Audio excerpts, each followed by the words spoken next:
Because at its best, the United Nations is more than a meeting place. It's a moral compass, a force for peace and peacekeeping, a guardian of international law, a catalyst for sustainable development, a lifeline for people in crisis, a lighthouse for human rights, and a center that transforms your decisions, the decisions of member states, into action.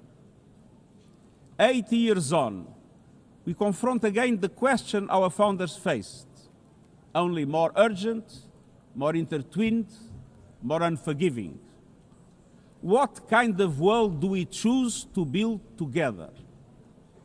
Excellencies, we have our work cut out for us as our ability to carry out that work is being cut from us.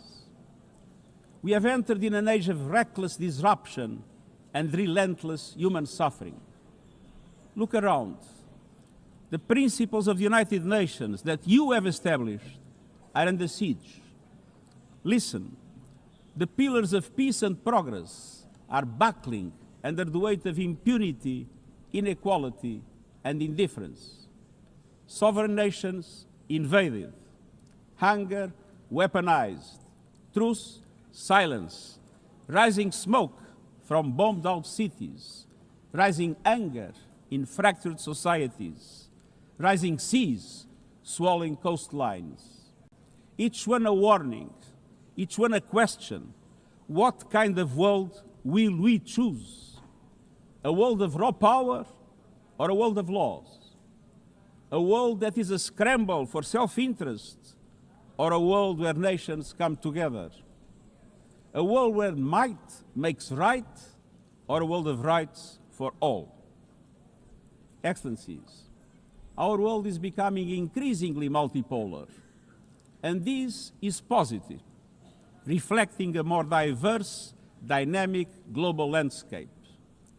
But multipolarity without effective multilateral institutions can court chaos, as Europe has learned the hard way, resulting in World War I. It was multipolar, but there was no multilateral institutions. So let's be clear. International cooperation is not naivete. It is hard-headed pragmatism. In a world where there's leap borders, isolation is an illusion. No country can stop a pandemic alone. No army can halt rising temperatures. No algorithm can rebuild trust once it is broken. These are global stress tests of our system, our solidarity, and our resolve. I'm convinced we can pass these tests, and we must. Because people everywhere are demanding something better, and we owe them a system worthy of their trust and a future worthy of their dreams. And so we must make the choice, an active choice, to reaffirm the imperative of international law, to reassert the centrality of multilateralism, to reinforce justice and human rights, and to recommit to the principles that gave rise to our organization, and to the promise contained in its first words, we the peoples. Excellencies, the choices we face are not part of an ideological debate. They are a matter of life and death for millions. As I scan the global landscape, we must make 5 critical choices. First, we must choose peace rooted in international law. Peace is our first obligation. Yet today, wars rage with a barbarity we vowed never to allow. Too often, the Charter is brandished when convenient and trampled when not. But the Charter is not optional. It is our foundation. And when the foundation cracks, everything built upon fractures. Around the world, we see countries acting as if the rules don't apply to them. We see humans treated as less than human, and we must call it out. Impunity is the mother of chaos, and it has spawned some of the most atrocious conflicts of our times. In Sudan, civilians are being slaughtered, starved, and silenced. Women and girls face unspeakable violence. There is no military solution. I urge all parties, including those in this hall, end the external support that is fueling this bloodshed. Push to protect civilians, because the Sudanese people deserve peace, dignity, and hope. In Ukraine, relentless violence continues to kill civilians, destroy civilian infrastructure, and threaten global peace and security. I commend recent diplomatic efforts by the United States and others. We must work for a full ceasefire and a just, lasting peace in accordance with the Charter, UN resolutions, and international law. In Gaza, the horrors are approaching a third monstrous year. They are the result of decisions that defy basic humanity. The scale of death and destruction are beyond any other conflict in my years as Secretary General. The International Court of Justice has issued legally binding provisional measures in the case named Application of the Convention on the Prevention and Punishment of the Crime of Genocide in the Gaza Strip. Since then, a famine has been declared and the killing has intensified. The measures stipulated by the ICJ must be implemented fully and immediately.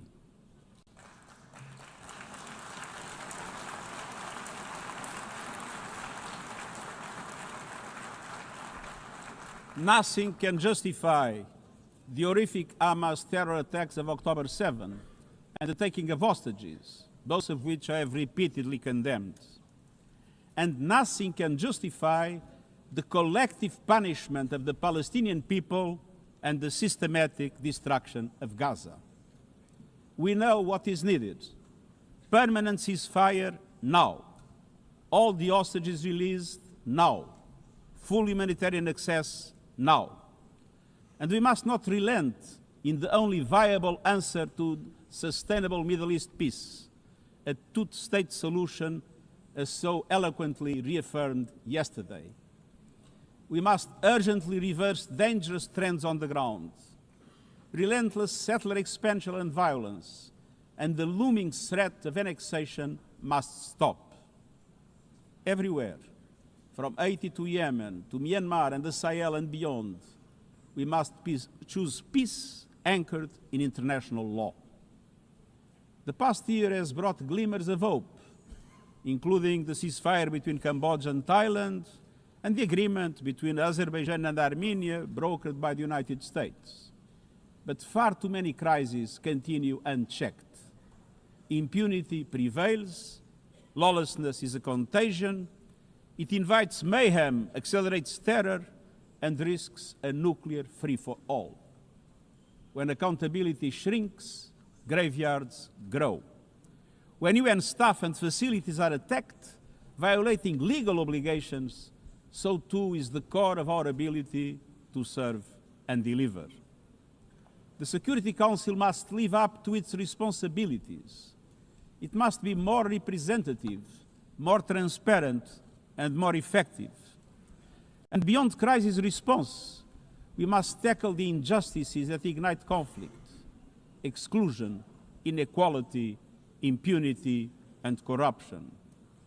The surest way to silence the guns is to raise the volume for justice.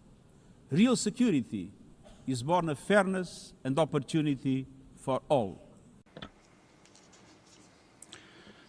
Excellencies, this leads me to my second point. We must choose human dignity and human rights. Human rights are not an ornament of peace, they're its bedrock. Human rights, economic, social, cultural, political, and civil, are universal, indivisible, and interdependent. Choosing rights means more than words. It means choosing justice over silence. It means protecting freedom and civic space, advancing equality for women and girls, confronting racism and discrimination in all its forms. protecting human rights defenders, journalists, and freedom of speech, and upholding the rights of refugees and migrants so that mobility is safe and in accordance with international law. Human rights are a daily battle, online and offline. They require political will. But dignity is not only about the protection of rights. It is about rights fulfilled through inclusive and resilient development. Rights that put an end to poverty and hunger. Rights that open doors to education, health, and opportunity. The Sustainable Development Goals are our shared roadmap for achieving these rights. But in order to make progress down this road, we need fuel. And that fuel is finance. We've seen what development done right can deliver. In the past decade, millions more have gained access to electricity, clean cooking solutions, and to the internet. Child marriage is in retreat. Women's representation is growing, but cuts to aid are wreaking havoc. They are a death sentence for many. For so many more, a stolen future. This is the great paradox of our time. We have the solutions, but we are siphoning off the fuel that would make it possible to make progress. To choose dignity, we must choose financial justice and solidarity. We need to reform the international financial architecture so that it drives development for all. With bigger and bolder multilateral development banks, lending more, and mobilizing more private capital for developing countries, with faster and fairer debt relief mechanisms, helping every country in crisis, including middle-income countries. Protecting natural resources by tackling illicit financial flows and abusive tax practices that rob societies of their future.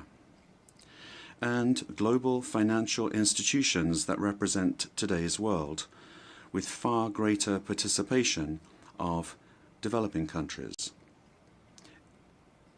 in terms of their composition and their decision-making. So let us choose a global economy that works for everyone, men and women. Let us choose human rights and dignity. And let us equip ourselves with the means to ensure a transition for people and the planet.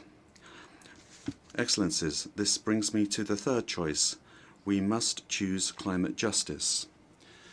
The climate crisis is accelerating, but so are the solutions. The clean energy future is no longer a distant promise. It's already here. No government, industry, or special interest can stop it. But some are trying, hurting economies, locking in higher prices, and squandering a historic opportunity.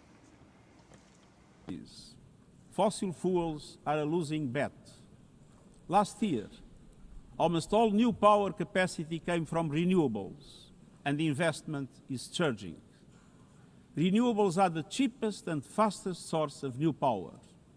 They create jobs, drive growth, shield economies from volatile oil and gas markets, connect the unconnected, and can free us from the tyranny of fossil fuels. But not at today's pace. Clean energy investment remains uneven. 21st century grids and storage are not rolling out fast enough. And public subsidies, taking from taxpayer money, still flow to fossil fuels over clean energy by a factor of 9 to 1. Meanwhile, emissions, temperatures, and disasters keep rising. And those least responsible suffer the most. Science says limiting global temperature rise to 1.5 degrees by the end of this century is still possible. but the window is closing. The International Court of Justice has affirmed the legal obligation of states. We must step up action and ambition, especially through strengthened national climate plans. Tomorrow, I will welcome leaders to announce new targets. The G20, the biggest emitters, must lead, guided by common but differentiated responsibilities. But all countries must step up and do more as we head to the UN Climate Conference in Brazil. By accelerating action in energy, forests, methane, and industrial decarbonization. By defining a credible roadmap to mobilize $1.3 trillion annually in climate finance by 2035 for developing countries. By supporting just transitions, by doubling finance for adaptation to at least $40 billion this year, and rapidly deploying proven tools to unlock billions more in concessional finance. And by capitalizing the Loss and Damage Fund with significant contributions. All of these requires government, international financial institutions, philanthropies, civil society, and the private sector to work together, to provide fiscal space to developing countries and unlock new innovative sources of finance at scale, including solidarity levies on high-emitting sectors and debt swaps. We have the solutions and tools, but we must choose climate justice and climate action. Fourth, we must choose to put technology at the service of humanity. Artificial intelligence is rewriting human existence in real time, transforming how we learn, work, communicate, and what we can trust. And the question is not how to stop it, but how to steer it for the greater good. Technology must be our servant, not our master. It must promote human rights, human dignity, and human agency. Yet today, AI's advancement in outpacing regulation and responsibility and is concentrated in a few hands. And the risks are expanding to new frontiers, from biotech to autonomous weapons. We are witnessing the rise of tools for mass surveillance, mass social control, mass disruption, and even mass destruction. Tools that can drain energy, strain ecosystems, and intensify the race for critical minerals, potentially stoking instability and conflict. Yet, these technologies remain largely ungoverned. We need universal guardrails and common standards across platforms. No company should be above the law. No machines should decide who lives or dies. No system should be deployed without transparency, safety, and accountability. Last month, this Assembly took a historic step, establishing an independent international scientific panel on AI and an annual global dialogue on AI governance. Two new pillars of a shared architecture, connecting science with policy to bring clarity and foresight, enabling innovation to flourish while advancing our values and our rights, and ensuring governments, companies, and civil society can help shape common norms. We must build on these mechanisms and close the capacity gap. All countries must be able to design and develop AI, not just to consume it. I have proposed voluntary financing options to build AI computing power, data, and skills in developing nations. No country should be locked out of the digital future or locked into systems it cannot shape or trust. And governments must lead with vision, and companies must act with responsibility. And we, the international community, must ensure that technology lifts up humanity. So let us choose cooperation over fragmentation, ethics over expediency, and transparency over opacity. Technology will not wait for us, but we can still choose what it serves. So let us choose wisely. Fifth and finally, to meet all these goals, we must choose to strengthen the United Nations for the 21st century. The forces shaking our world are also testing the foundations of the United Nations system. We are being hit by rising geopolitical tensions and divisions, chronic uncertainty, and mounting financial strain. But those who depend on the United Nations must not be made to bear the cost, especially now, when for every dollar invested to support our core work to build peace, the world spends $750 on weapons of war. This is not only unsustainable, it is indefensible. In this moment of crisis, the United Nations has never been more essential. The world needs our unique legitimacy, our convening power, our vision to unite nations, to bridge divides and confront the challenges before us. The Pact for the Future has shown your determination to build a United Nations that is stronger, more inclusive, and more effective. That is the logic and the urgency of our UN80 initiative. We are moving swiftly and decisively. I put forward concrete proposals, a revised budget for 2026 that strengthens accountability, improves delivery, and cuts costs. Practical reforms to implement mandates more effectively and efficiently with greater impact. And ideas to spark a paradigm shift in the structure of the UN and how its parts work together. Most of these decisions rest with you, the Member States, and we will move forward in full respect of the established procedures. Together, let us choose to invest in a United Nations that adapts, innovates, and is empowered to deliver for people everywhere. Excellencies, my overriding message comes down to this. Now is the time to choose. It's not enough to know what the right choices are. I urge you to make them. I grew up in a world where choices were few.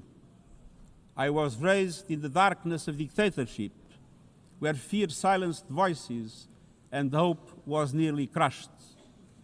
Yet, even the bleakest hours, especially then, I discovered a truth that has never left me.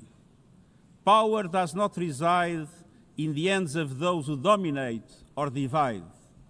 Real power resides from people, from our shared resolve to uphold dignity, to defend equality, to believe fiercely in our common humanity and the potential of every human being.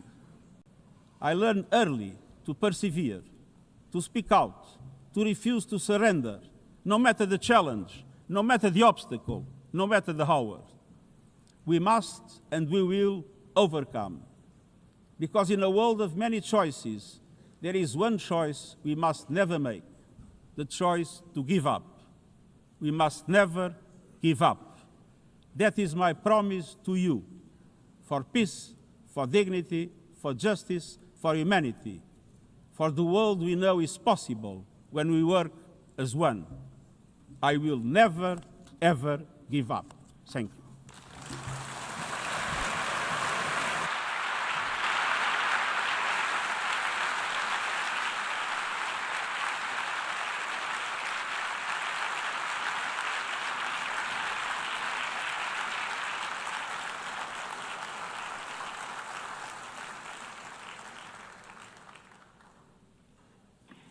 I thank the Secretary General. The Assembly will now turn to agenda item 8, entitled General Debate.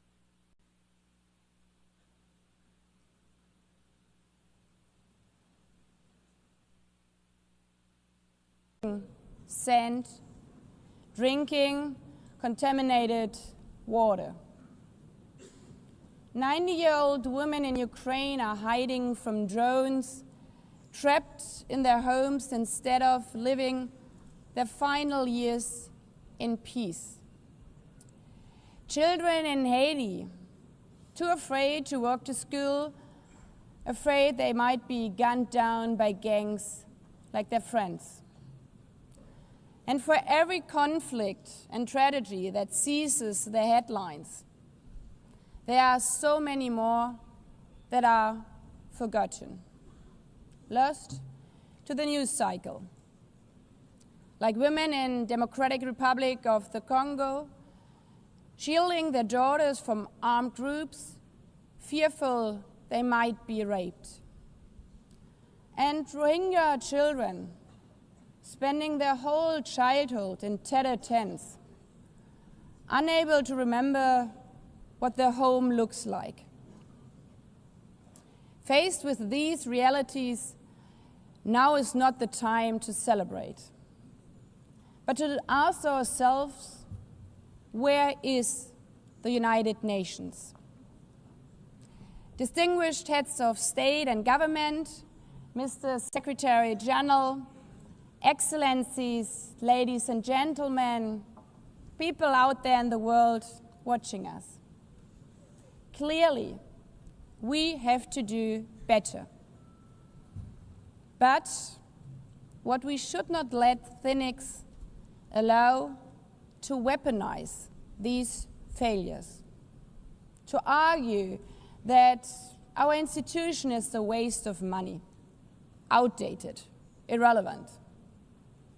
When the principles of the Charter are ignored, is it the UN that has failed?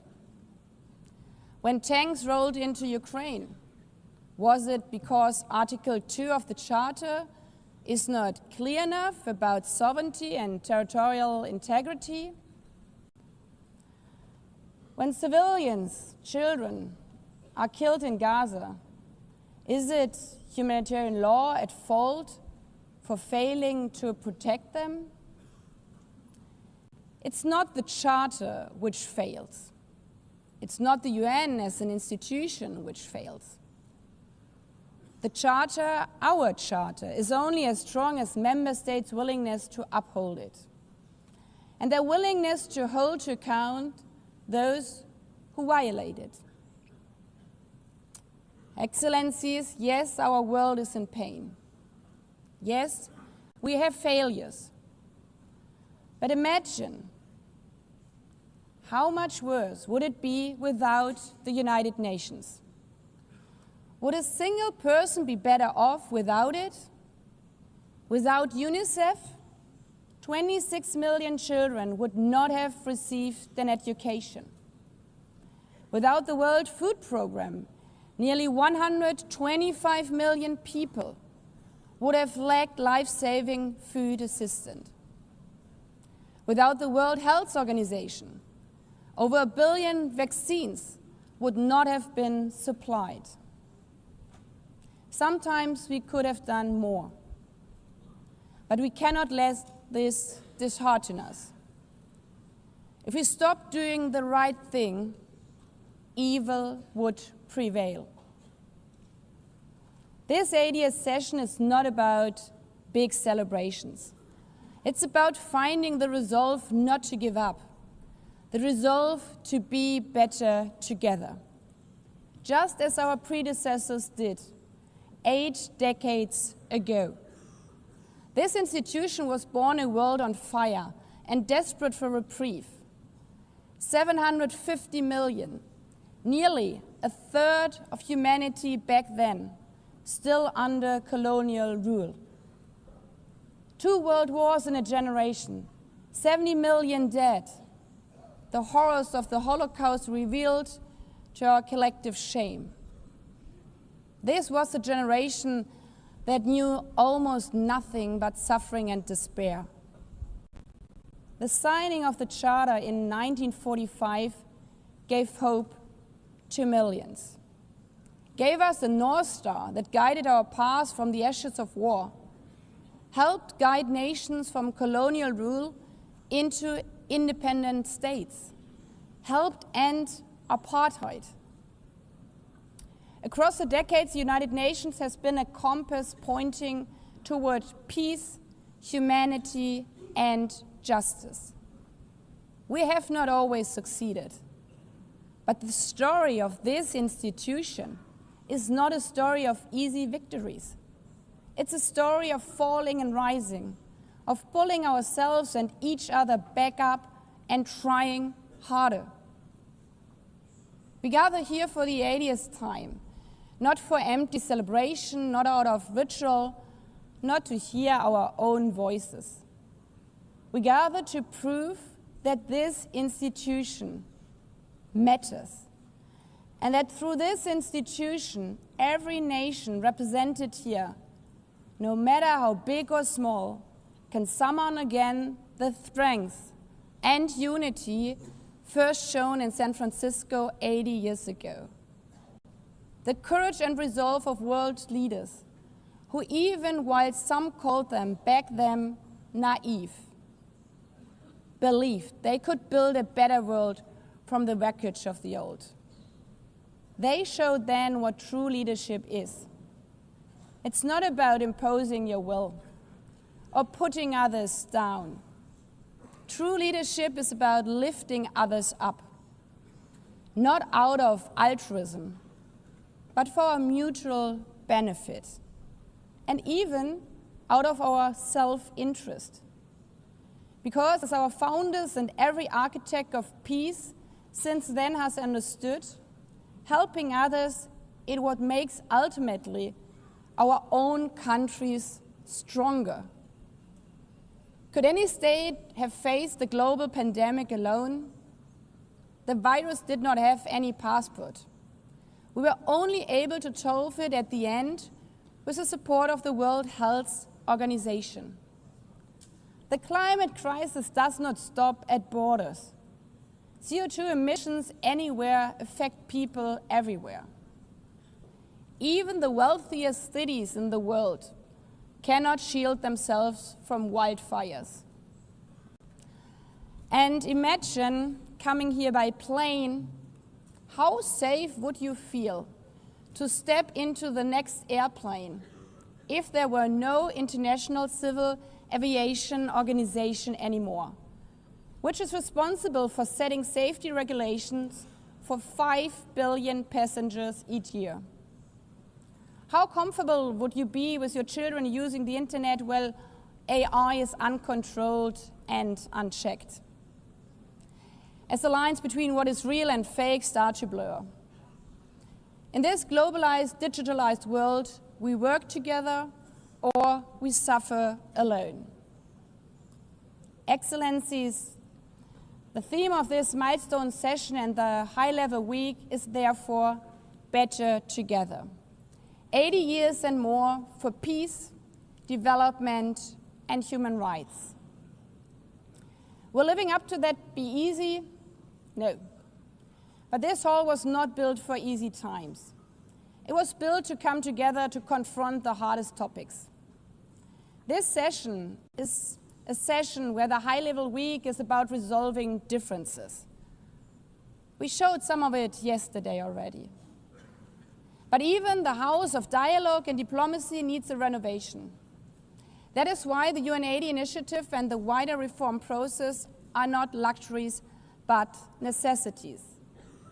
We are literally now at a crossroads, a make it or break it moment, politically, financially. Therefore, we have to deliver a United Nations that is agile, cost-effective, and fit for purpose. Member states have to give the Secretary General and this process their full support, because reform cannot stop in New York. It must carry through to every capital. That includes delivering the Pact for the Future and accelerating progress on the Sustainable Development Goals. Again, this is not about charity. It's about addressing the core purposes of this institution, about strengthening our foundations across all 3 pillars: peace and security, human rights, and sustainable development. They are inseparable. Leaving hundreds of millions trapped in extreme poverty, vulnerable to crisis, and denied their human rights is not only a moral failure, it's a recipe for global unrest, terrorism, and the tragic waste of humanity's greatest resource, its people. Put it simply, without the SDGs, there cannot be lasting peace. Excellencies, our future as an institution will also be shaped by the selection of the next Secretary General. And here we must pause and reflect. In nearly 80 years, this organization has never chosen a woman for that role. One might wonder how out of 4 billion potential candidates, there could not be found a single one. Of course,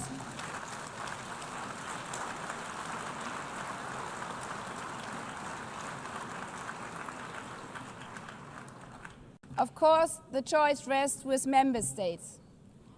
But those of you having been there yesterday celebrating Beijing, one strong female leader after the other from all our continents. Like 80 years ago, we are standing at a crossroads. And it's up to us, to every single member state, to live up to the same leadership as your predecessors did. To act when action is needed, to uphold the principles of our charter, to be better together, to show the people around the world that this united nation is there, today, tomorrow, and for the next 8 decades.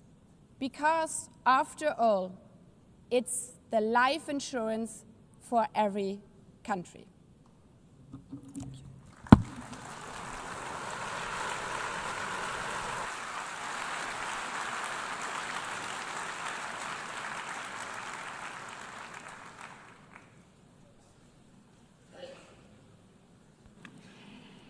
Before giving the floor to the first speaker for this morning, I would like to remind member states that the list of speakers for the general debate has been established on the agreed basis that statements should be no longer than 15 minutes to enable all the speakers to be heard at a given meeting.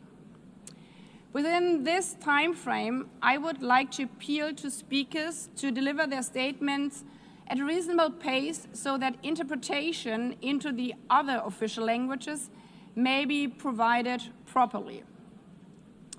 I would also like to draw your attention to the decision taken by the Assembly at previous sessions, namely that the practice of expressing congratulations inside the Assembly Hall after speech has been delivered is strongly discouraged. After delivering their statements from the rostrum, speakers are invited to exit the hall through room JA200, located behind the podium, before returning to their seats. May I take it that the Assembly agrees to proceed in this manner? It's so decided. Finally, I should like to draw the attention of member states that during the general debate, official photographers are in the room and will take official photographs of all speakers by the Department of Global Communications. Members interested in obtaining these photographs are requested to contact the Photo Library of the United Nations.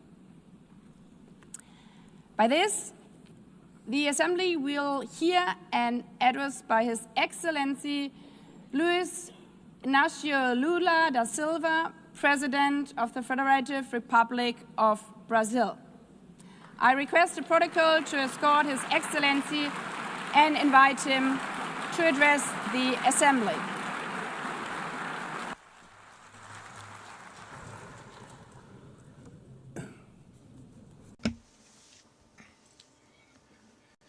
Madam President of the General Assembly, Annalena Baerbock, Mr. Secretary General Antonio Guterres, dear heads of state and government, and representatives of the member states gathered here.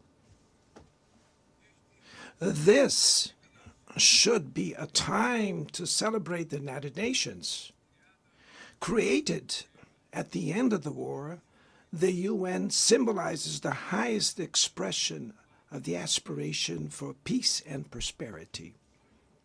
Today, however, the ideals that inspired its founders in San Francisco are under threat as never before in their history. Multilateralism is at a new crossroads.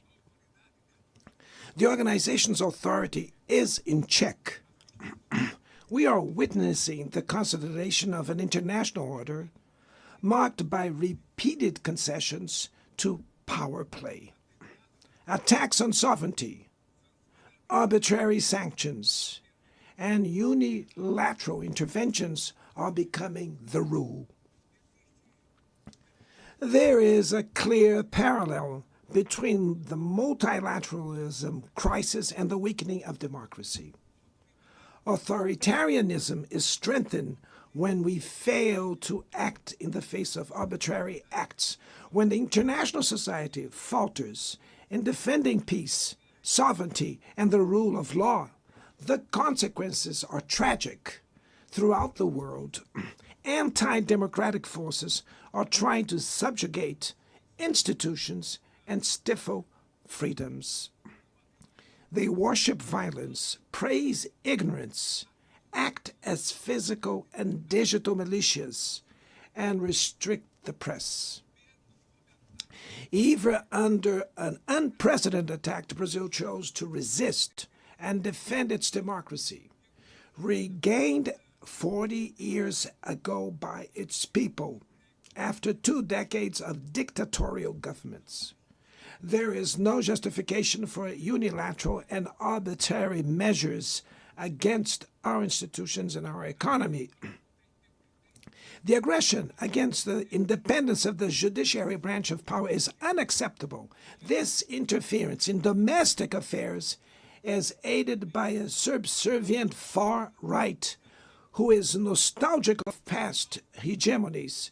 False patriots plan and publicly promote actions against Brazil. Peace cannot be achieved with impunity. A few days ago, and for the first time in 525 years of our history, a former head of state was convicted of attacking the democratic rule of law. He was investigated, indicted, trialed, and held accountable for his actions in a meticulous process. He has the right to defend himself was secured, a prerogative that dictatorships deny to their victims. Before the eyes of the world, Brazil sent a message to all aspiring autocrats and those who support them. Our democracy, our sovereignty are non-negotiable.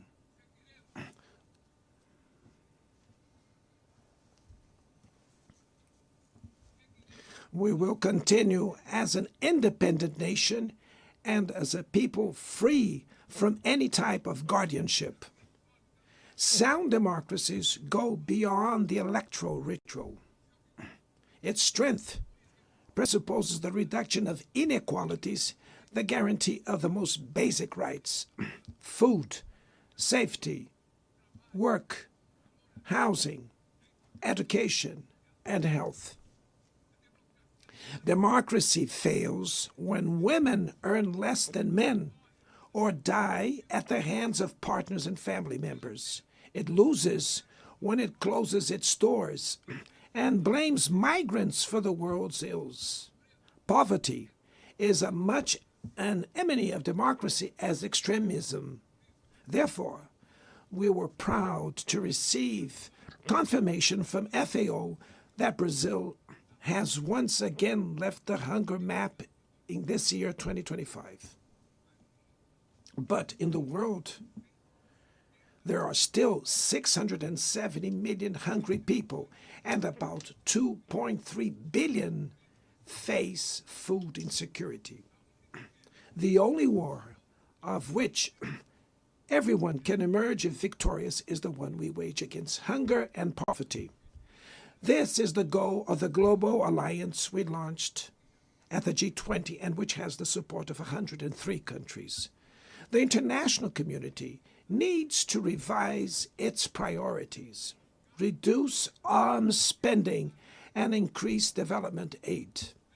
Relieve the service of the foreign debt of the poorest countries, above all African nations, and set minimum global tax standards so that the super rich pay more taxes than workers. Democracy is also measured by the ability to protect families and the childhood. Digital platforms offer possibilities for us to come together in ways we never imagined. But they have been used for sowing intolerance, misogyny, xenophobia, and misinformation. The internet cannot be a land of lawlessness. It's up to governments to protect the most vulnerable. Regulating does not mean restraining freedom of expression. It's about ensuring that what is already illegal in the real world is treated the way in the virtual environment. Attacks on regulation serve to cover up hidden interests and provide shelter for crimes such as fraud, human trafficking, pedophilia, and attacks against democracy. The Brazilian parliament was right to rush to address this issue. Last week, I proudly enacted one of the world's most advanced laws for the protection of children and adolescents in the digital environment. Also, we sent draft bills to the National Congress to foster competition in digital markets and to encourage the installation of sustainable data centers.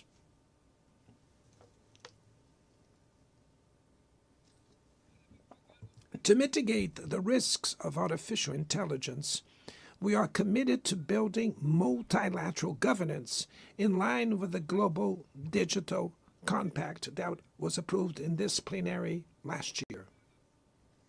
Ladies and gentlemen, Your Excellencies, in Latin America and the Caribbean, we are experiencing a time of growing polarization and instability. Maintaining the region as a zone of peace is and was our priority. We are a continent free of weapons of mass destruction, without ethnic or religious conflicts. The comparison between crime and terrorism is worrying. The most effective way to combat drug trafficking is to cooperate to suppress money laundering and limit arms trade. Using lethal force in situations that do not constitute armed conflict is tantamount to executing people without trial. Other parts of the planet have already witnessed interventions that cause greater damage than intended, with serious humanitarian consequences. The path to dialogue must not be closed in Venezuela. Haiti has the right to a violence-free future, and it is unacceptable that Cuba be listed as a country that sponsors terrorism. In the conflict in Ukraine,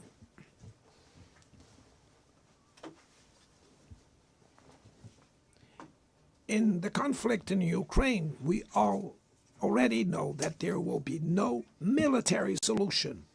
The recent meeting in Alaska raised hopes for a negotiated way out. It's necessary to pave the way for a realistic solution.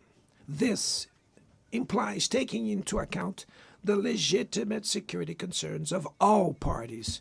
The African Initiative and the Friends for Peace group created by China and Brazil can help promote dialogue and a diplomatic solution. No situation is more emblematic of the disproportionate and illegal use of force than the one occurring in Palestine. The terrorist attacks perpetrated by Hamas are indefensible from any angle, but nothing, absolutely nothing, justifies the ongoing genocide in Gaza.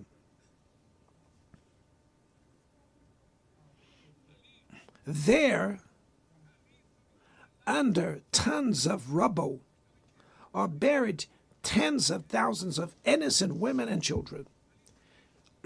There, we can see that international humanitarian law and the myth of ethical exceptionalism of the West are also being buried there. This massacre would not have happened without the complicity of those who could have prevented it. In Gaza, hunger is used as a weapon of war, and the forced displacement of populations goes on unpunished. I express my admirations to the Jews who, inside and outside Israel, oppose this collective punishment. The Palestinian people are at risk of disappearing. They will only survive with an independent state integrated to the international community. This is the solution defended by more than 150 UN members, reaffirmed yesterday here in this very plenary, but bared by a single veto. It is regrettable that President Mahmoud Abbas was prevented by the host country of occupying the Palestinian bench at this historical moment.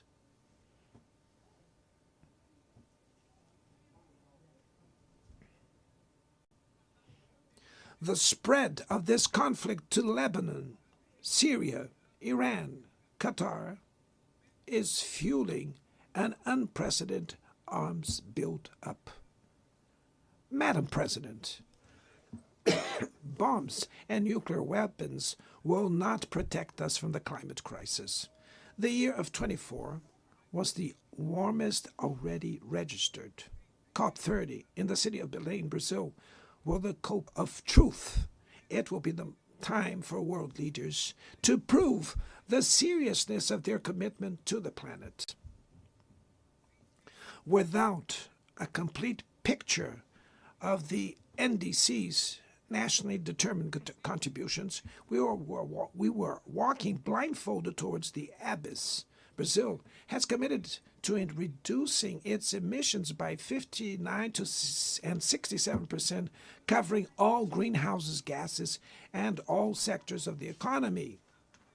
Developing nations face climate change while grappling with other challenges.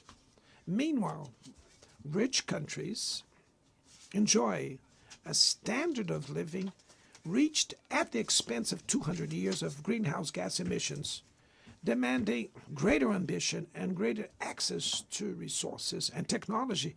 It's not a matter of charity, but of justice. The race for critical minerals essential for energy transition cannot reproduce the predatory and asymmetrical logic that has characterized recent centuries. In Belém City, the world will learn about the reality of the Amazon. Brazil has already reduced deforestation by half in the region in the last 2 years. Eradicating it requires ensuring decent living conditions for its millions of inhabitants. Promoting sustainable development is the objective of the Tropical Forest Forever facility, which Brazil intends to launch to compensate countries that keep their forests standing. But the time has come to move from the negotiation phase to the implementation stage. The world owes a lot to the regime created by the Climate Convention. Climate change needs to be brought to the heart of the UN so that it gets the attention it deserves. A council linked to the General Assembly with the power and legitimacy to monitor commitments provide coherence to climate action. This is a fundamental step towards a broader reform of the organization, which would also include an expanded Security Council in the 2 member categories. Few areas have worsened as much as the multilateral trading system.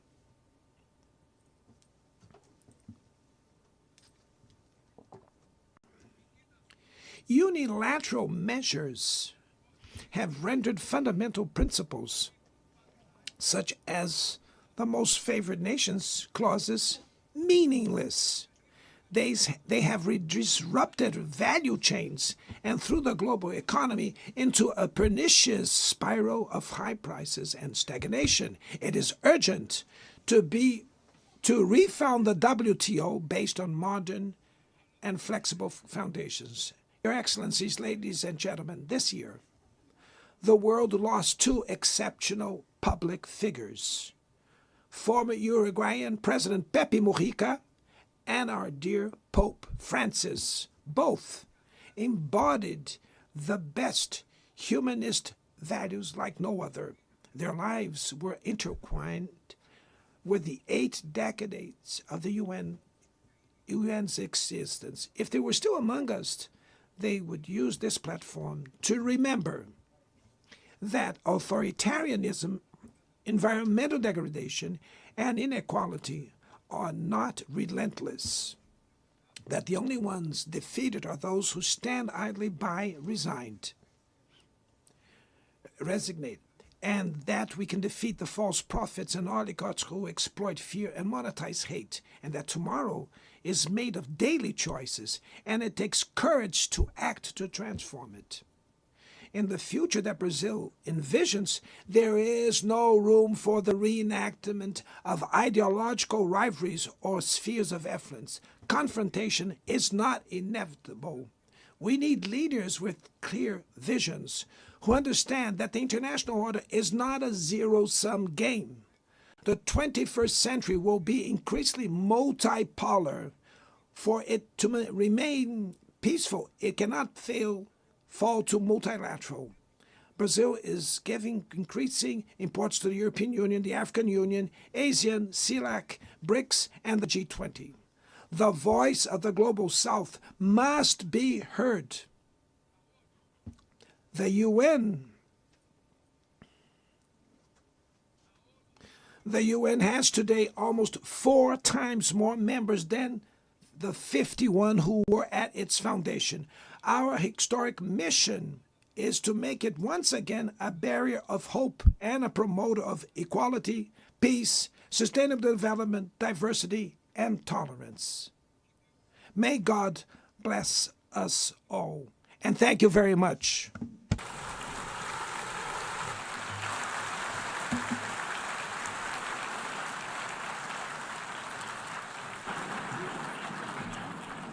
On behalf of the Assembly, I wish to thank the President of the Federative Republic of Brazil,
the Assembly will hear an address by His Excellency Donald Trump, President of the United States of America.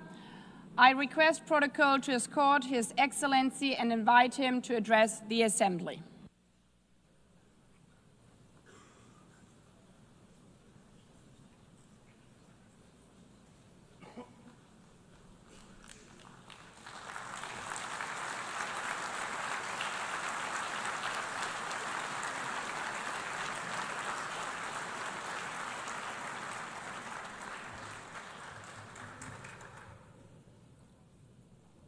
Thank you very much. Very much appreciated.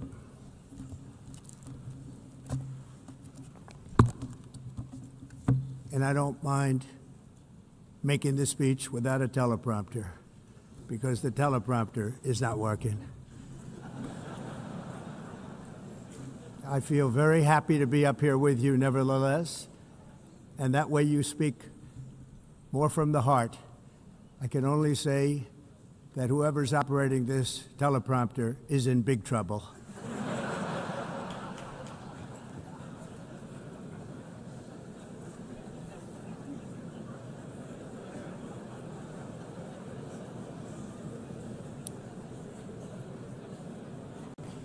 Hello, Madam First Lady. Thank you very much for being here. And Madam President, Mr. Secretary General, First Lady of the United States, distinguished delegates, ambassadors, and world leaders. 6 years have passed since I last stood in this grand hall and addressed a world that was prosperous and at peace in my first term. Since that day, the guns of war have shattered the peace I forged on 2 continents. An era of calm and stability gave way to one of the great crises of our time. And here in the United States, 4 years of weakness, lawlessness, and radicalism under the last administration delivered our nation into a repeated set of disasters. 1 year ago, our country was in deep trouble, but today, just 8 months into my administration, we are the hottest country anywhere in the world, and there is no other country even close. America is blessed with the strongest economy, the strongest borders, the strongest military, the strongest friendships, and the strongest spirit of any nation on the face of the earth.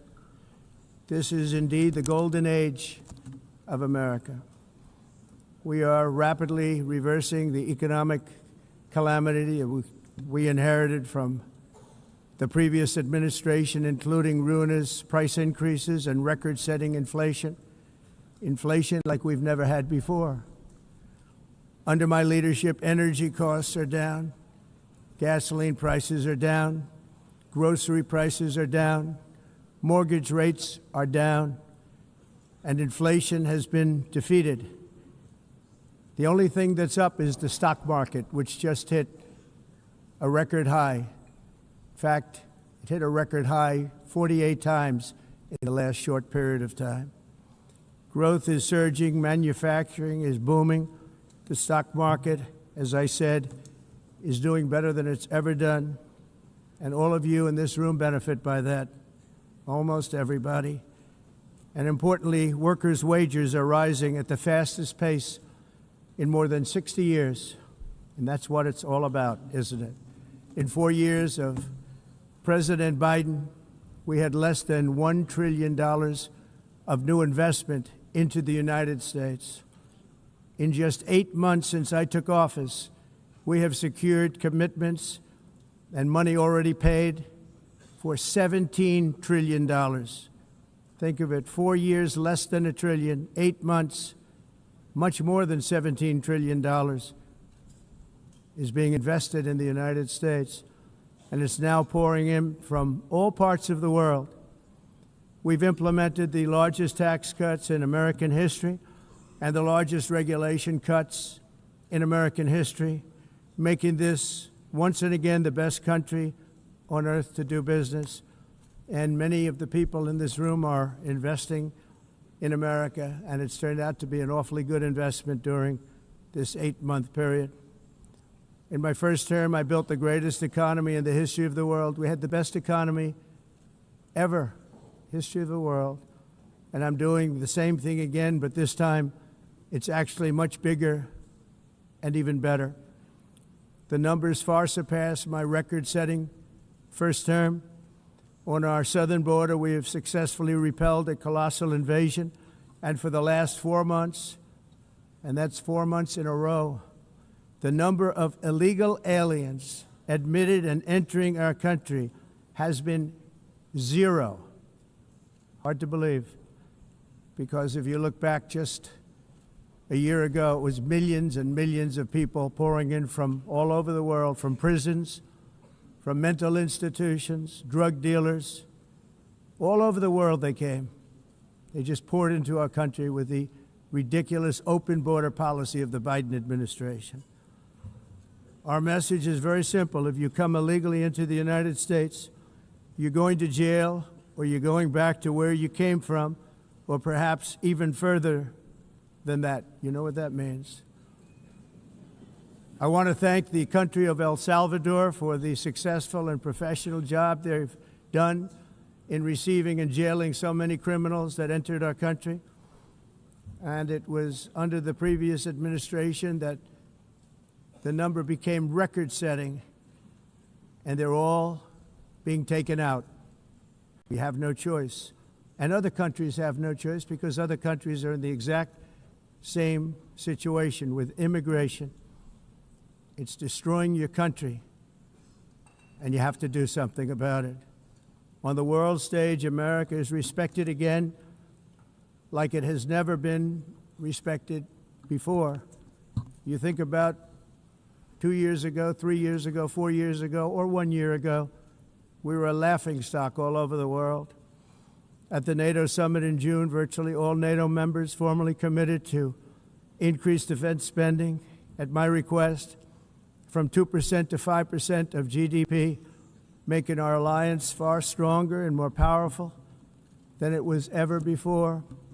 In May, I traveled to the Middle East to visit my friends and rebuild our partnerships in the Gulf and those valued relationships with Saudi Arabia, Qatar, and the UAE, and other countries are now, I believe, closer than ever before.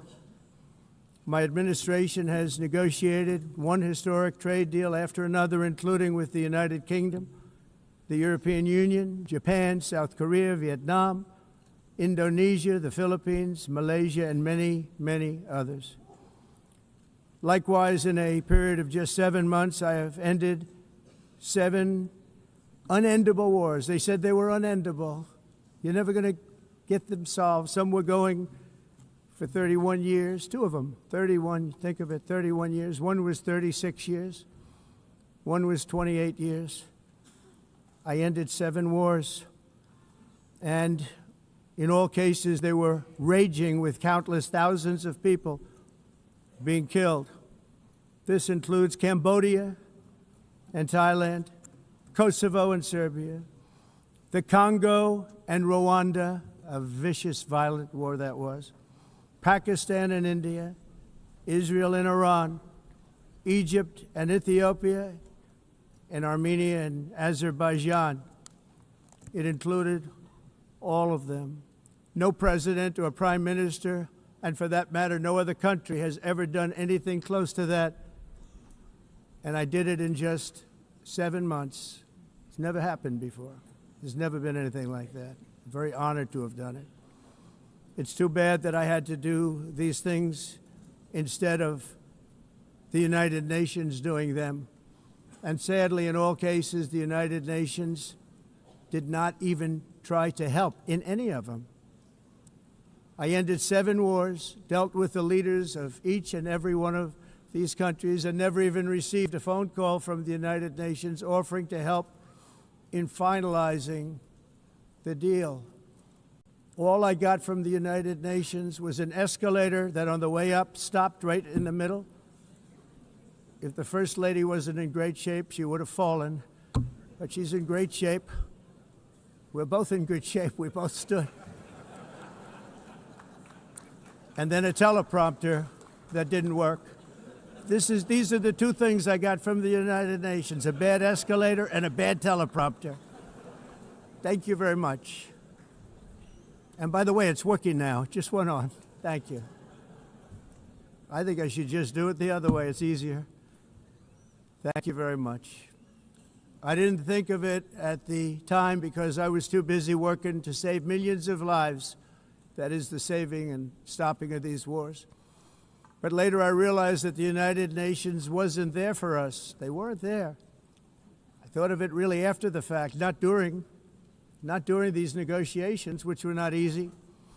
That being the case, what is the purpose of the United Nations? The UN has such tremendous potential. I've always said it. It has such tremendous, tremendous potential, but it's not even coming close to living up to that potential. For the most part, at least for now, all they seem to do is write a really strongly worded letter and then never follow that letter up. It's empty words, and empty words don't solve war. The only thing that solves war and wars is action. Now, after ending all of these wars and also earlier negotiating the Abraham Accords, which is a very big thing for which our country received no credit, never receives credit. Everyone says that I should get the Nobel Peace Prize for each one of these achievements. But for me, the real prize will be the sons and daughters who live to grow up with the mothers and fathers, because millions of people are no longer being killed in endless and unglorious wars. What I care about is not winning prizes, it's saving lives. We saved millions and millions of lives with the 7 wars. And we have others that we're working on, and you know that. Many years ago, a very successful real estate developer in New York, known as Donald J. Trump, I bid on the renovation and rebuilding of this very United Nations complex. I remember it so well. I said at the time that I would do it for $500 million, rebuilding everything. It would be beautiful. I used to talk about, I'm going to give you marble floors. They're going to give you terrazzo. I'm going to give you the best of everything. You're going to have mahogany walls. They're going to give you plastic. But they decided to go in another direction, which was much more expensive at the time, and which actually produced a far inferior product. And I realized that they did not know what they were doing when it came to construction, and that their building concepts were so wrong, and the product that they were proposing to build was so bad and so costly. It was going to cost them a fortune. And I said, and wait till you see the overruns. Well, I turned out to be right. They had massive cost overruns and spent between $2 and $4 billion on the building and did not even get the marble floors that I promised them. You walk on terrazzo. Do you notice that? As far as I'm concerned, frankly, looking at the building and getting stuck on the escalator, they still haven't finished the job. They still haven't finished. That was years ago.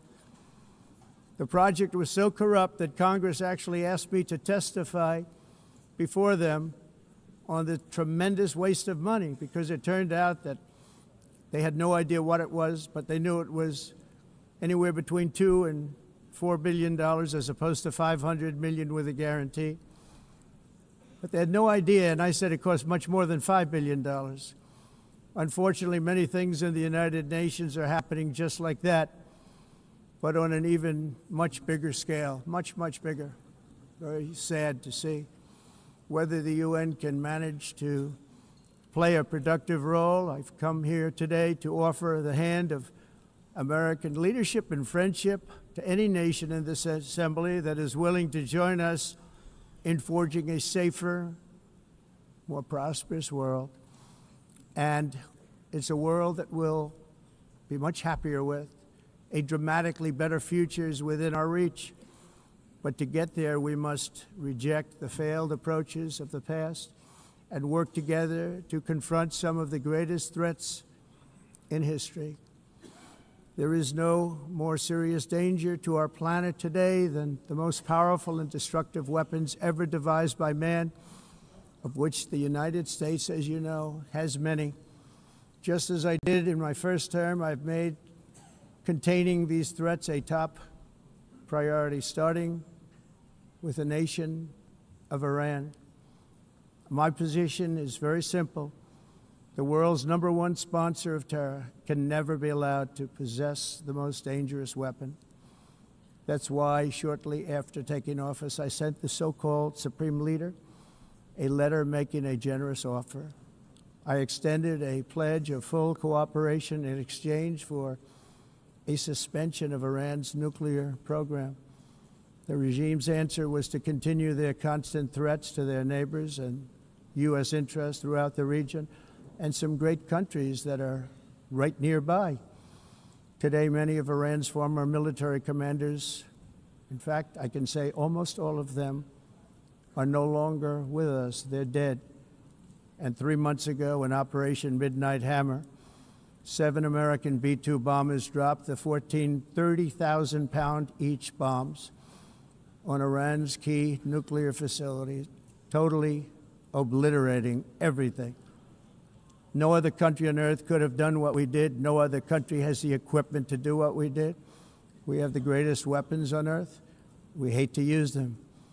But we did something that for 22 years people wanted to do.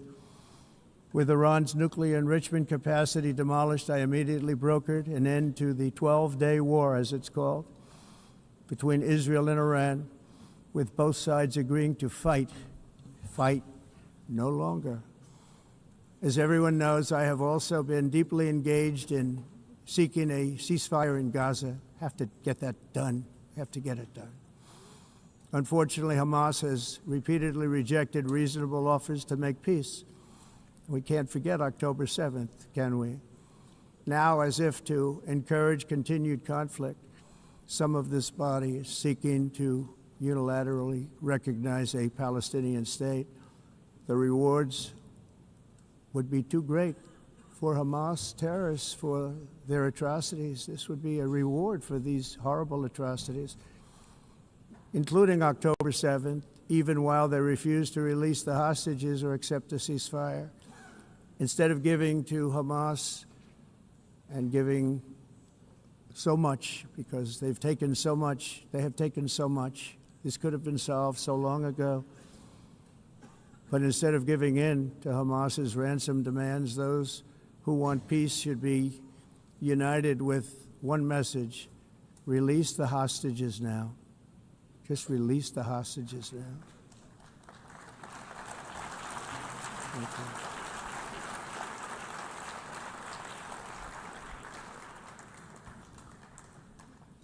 Thank you. As we have got to come together, and we will come together, going to get it done, we have to stop the war in Gaza immediately. We have to stop it. We have to get it done. We have to negotiate, immediately have to negotiate peace. We got to get the hostages back. We want all 20 back. We don't want 2 and 4. As you know, I got, along with Steve Witkoff and others that helped us, Marco Rubio, we got most of them back. We were involved in all of them. But I always said the last 20 are going to be the hardest, and that's exactly what happened. We have to get them back now. We don't want to get back 2, and then another 2, and then 1, and then 3, have this process. No, we want them all back, and we want the actually 38 dead bodies back, too. Those parents came to me, and they want them back, and they want them back very quickly and very badly. As though they were alive, they want them. They want them every bit as much as if their son or daughter were alive. I've also been working relentlessly, stopping the killing in Ukraine. I thought that would be, of the 7 wars that I stopped, I thought that would be the easiest because of my relationship with President Putin, which had always been a good one. I thought that was going to be the easiest one. But you know, in war, you never know what's going to happen. There are always lots of surprises, both good and bad.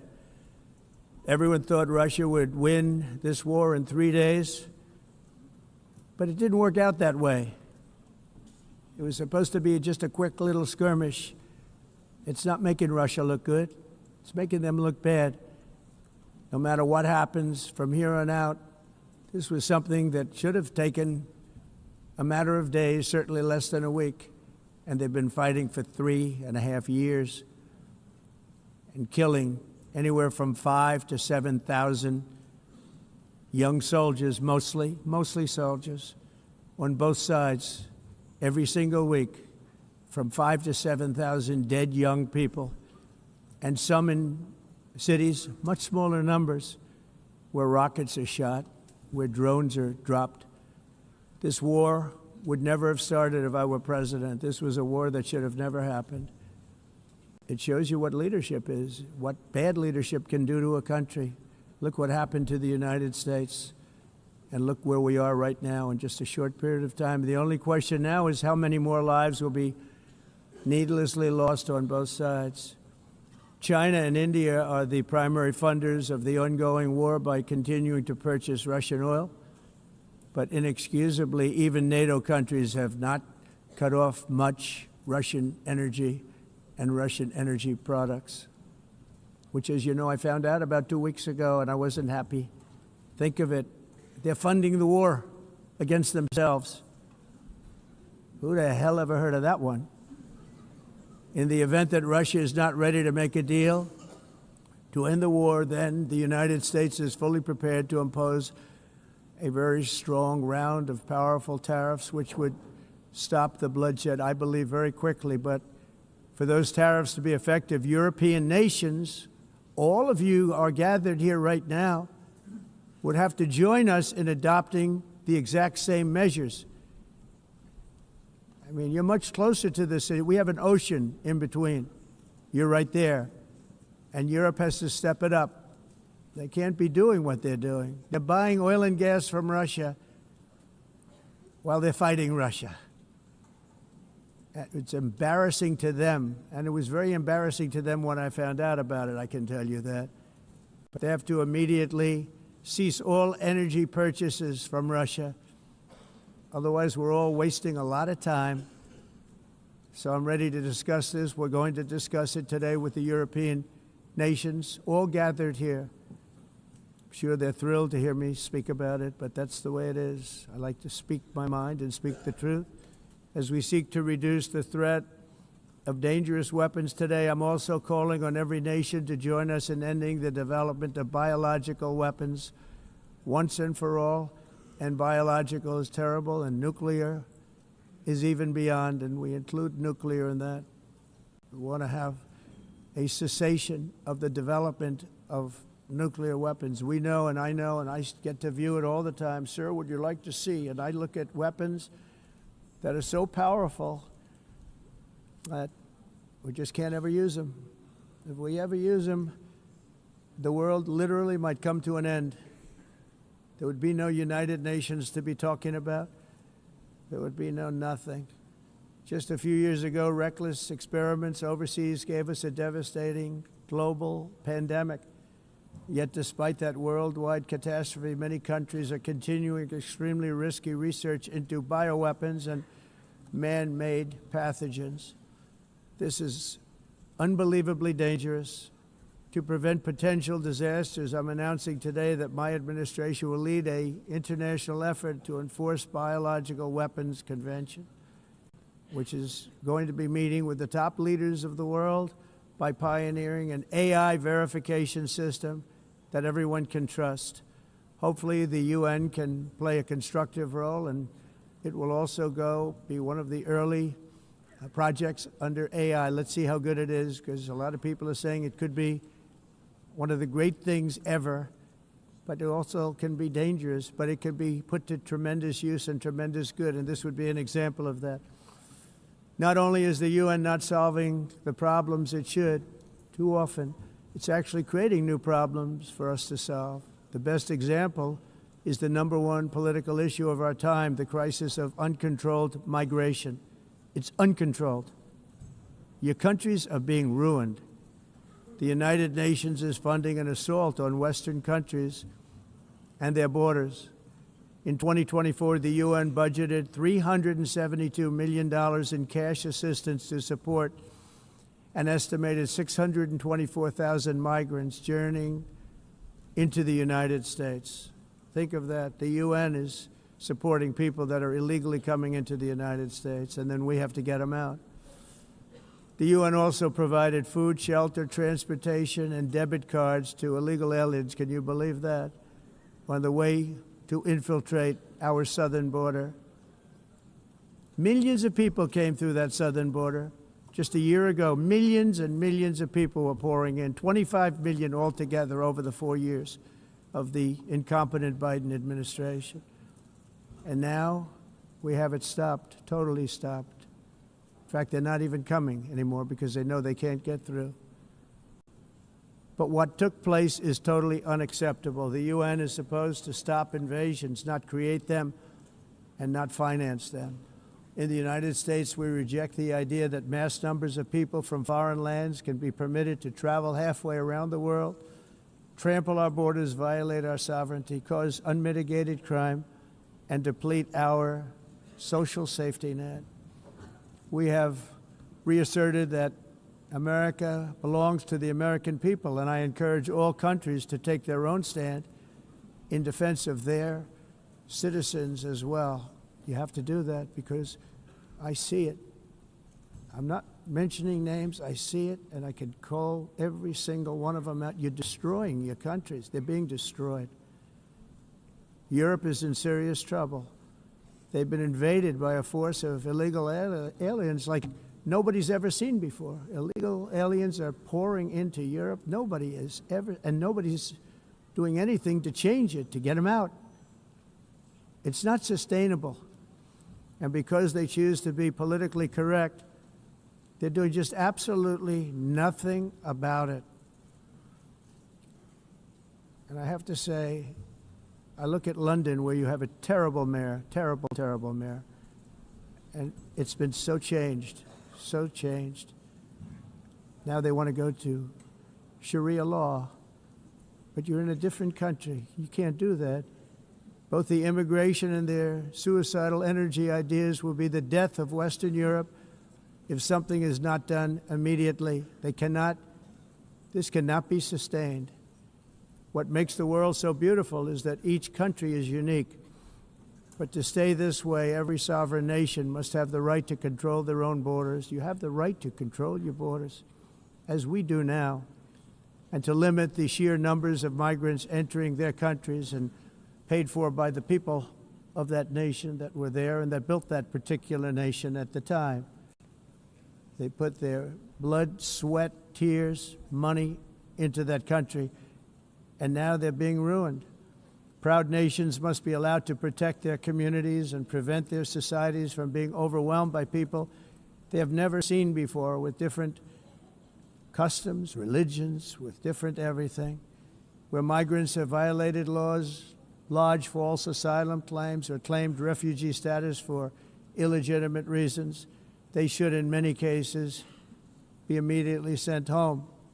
And while we will always have a big heart for places and people that are struggling and truly compassionate, answers will be given. We have to solve the problem, and we have to solve it in their countries, not create new problems in our countries. And we are very helpful to a lot of countries that are just not able to send their people anymore. They used to send them to us in caravans of 25,000, 30,000 people each. These massive caravans of people pouring into our country, totally unchecked and unvetted. But not anymore. According to the Council of Europe, in 2024, almost 50% of inmates in German prisons were foreign nationals or migrants. In Austria, the number was 53% of the people in prisons were from places that weren't from where they are now. In Greece, the number was 54%, and in Switzerland, beautiful Switzerland, 72% of the people in prisons are from outside of Switzerland. When your prisons are filled with so-called asylum seekers who repaid kindness, and that's what they did, they repaid kindness with crime, it's time to end the failed experiment of open borders. You have to end it now. See, I can tell you, I'm really good at this stuff. Your countries are going to hell. In America, we've taken bold action to swiftly shut down uncontrolled migration. Once we started detaining and deporting everyone who crossed the border and removing illegal aliens from the United States, they simply stopped coming. They're not coming anymore. We're getting a lot of credit, but they're not coming anymore. This was a humanitarian act for all involved, because on the trips up, thousands of people a week were dying. Women were being raped. Nobody's ever seen anything like it. Raped, horribly beaten, raped. On the trip up, the journey up, it was a long walk. It was a long, arduous journey, indeed. And it was also a historic victory against human trafficking throughout the region. What we did was a victory, and we saved so many lives of people that wouldn't make the journey. That journey was loaded up with death. Loaded up with death. Dead bodies all along the roads of jungles. To get up, they go through jungles, they go through areas so hot you couldn't breathe. They were dying of suffocation. Areas so hot that you couldn't breathe. Dead bodies all over. By them not coming, we're saving tremendous numbers of lives. My people have done a fantastic job in doing what they did, and the American public agrees with it. I mean, I was very proud to see this morning I have the highest poll numbers I've ever had. Part of it is because of what we've done on the border. I guess the other part is what we've done on the economy. Joe Biden's policies empowered murderous gangs, human smugglers, child traffickers, drug cartels, and prisoners from all over the world.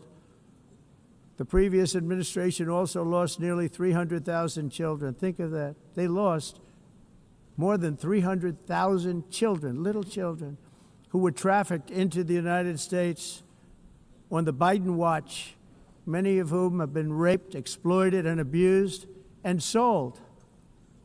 Sold. Nobody talks about that. The fake news doesn't write about it. With many others, young children who are missing or dead. And we found a lot of these children, and we're sending them back, and we've been sending them back to their parents. They said, nobody knows who they are. They said, where do you come from? And they'll give us a country, and we'll find out, and we'll figure it out, and we'll bring them back to their homes. And the mother and father rush to the door, and their tears in their eyes. They can't believe that they're seeing their son or daughter, their little son or daughter again. We've done almost 30,000 of them so far. Any system that results in the mass trafficking of children is inherently evil. Yet that is exactly what the globalist migration agenda has done, and it's what it's all about. In America, those days, as you know, are over. The Trump administration is working, and we are continuing to work to track down the villains that are causing this problem, and also, as I said, to get back the 30,000 we've already returned. Now I think we're going to have another. We're going to find a lot. You're not going to find all of them. 300, more than 300,000. They're lost or they're dead.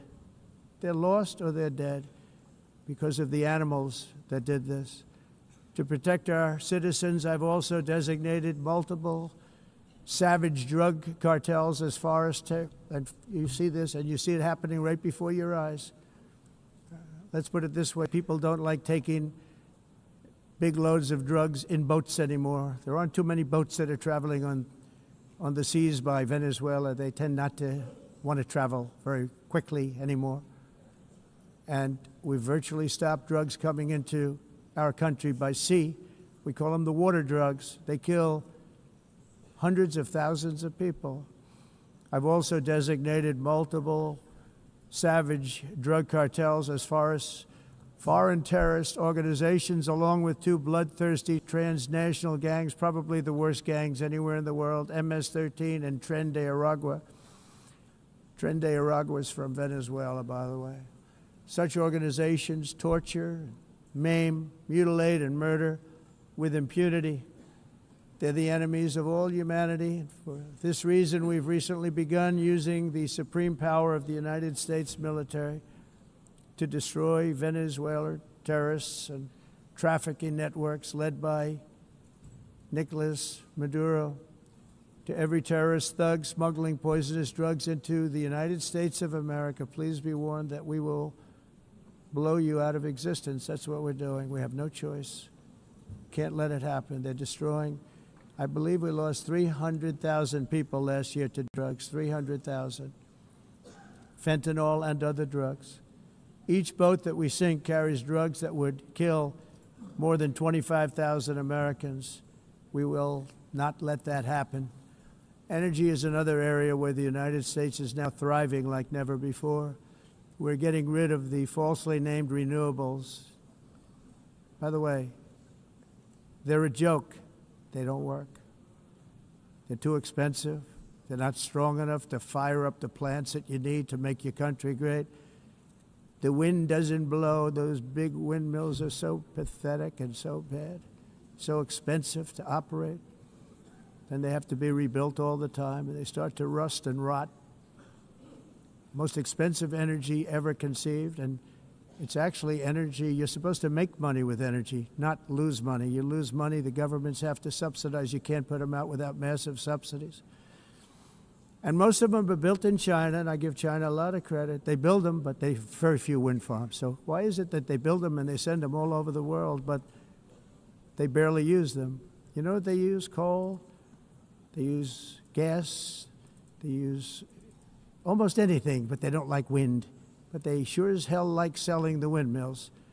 Europe, on the other hand, has a long way to go, with many countries being on the brink of destruction because of the green energy agenda. And I give a lot of credit to Germany. Germany was being led down a very sick path, both on immigration, by the way, and on energy.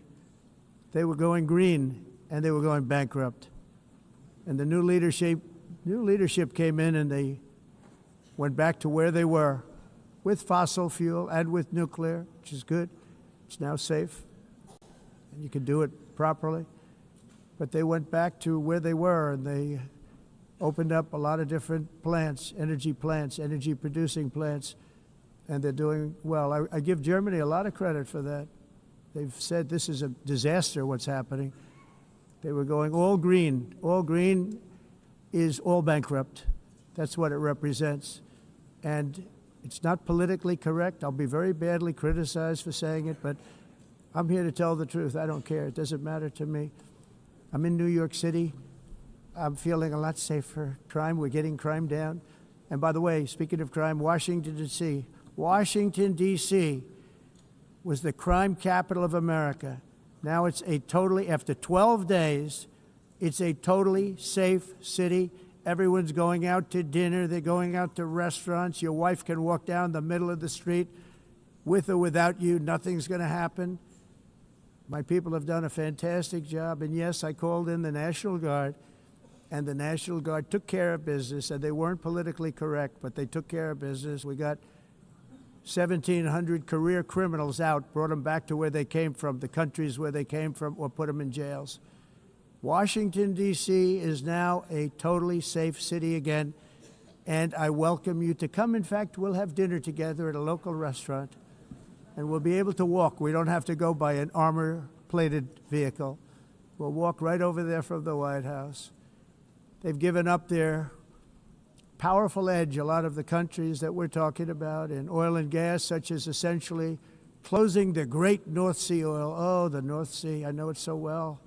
Aberdeen was the oil capital of Europe, and there's tremendous oil that hasn't been found in the North Sea, tremendous oil. And I was with the Prime Minister I respect and like a lot, and I said, you're sitting with the greatest asset. They essentially closed it by making it so highly taxed that no developer, no oil company can go there.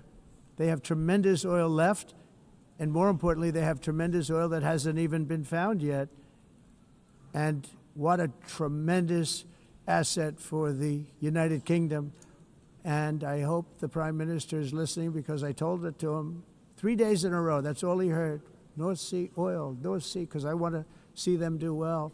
I want to stop seeing them ruining that beautiful Scottish and English countryside with windmills and massive solar panels that go 7 miles by 7 miles, taking away farmland.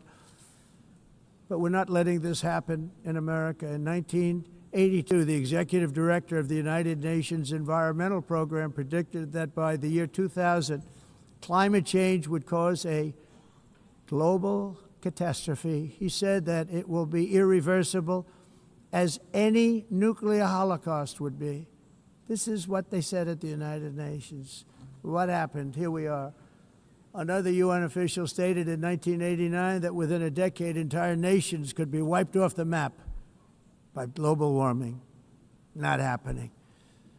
You know, it used to be global cooling. If you look back years ago in the 1920s and the 1930s, they said, global cooling will kill the world. We have to do something. Then they said global warming will kill the world, but then it started getting cooler, so now they could just call it climate change, because that way they can't miss. It's climate change, because if it goes higher or lower, whatever the hell happens, there's climate change. It's the greatest con job ever perpetrated on the world, in my opinion. Climate change, no matter what happens, you're involved in that. No more global warming, no more global cooling. All of these predictions made by the United Nations and many others, often for bad reasons, were wrong. They were made by stupid people that have cost their countries fortunes and given those same countries no chance for success. If you don't get away from this green scam, your country is going to fail. And I'm really good at predicting things, you know. They actually said during the campaign they had a hat, the best-selling hat. Trump was right about everything. And I don't say that in a braggadocious way, but it's true.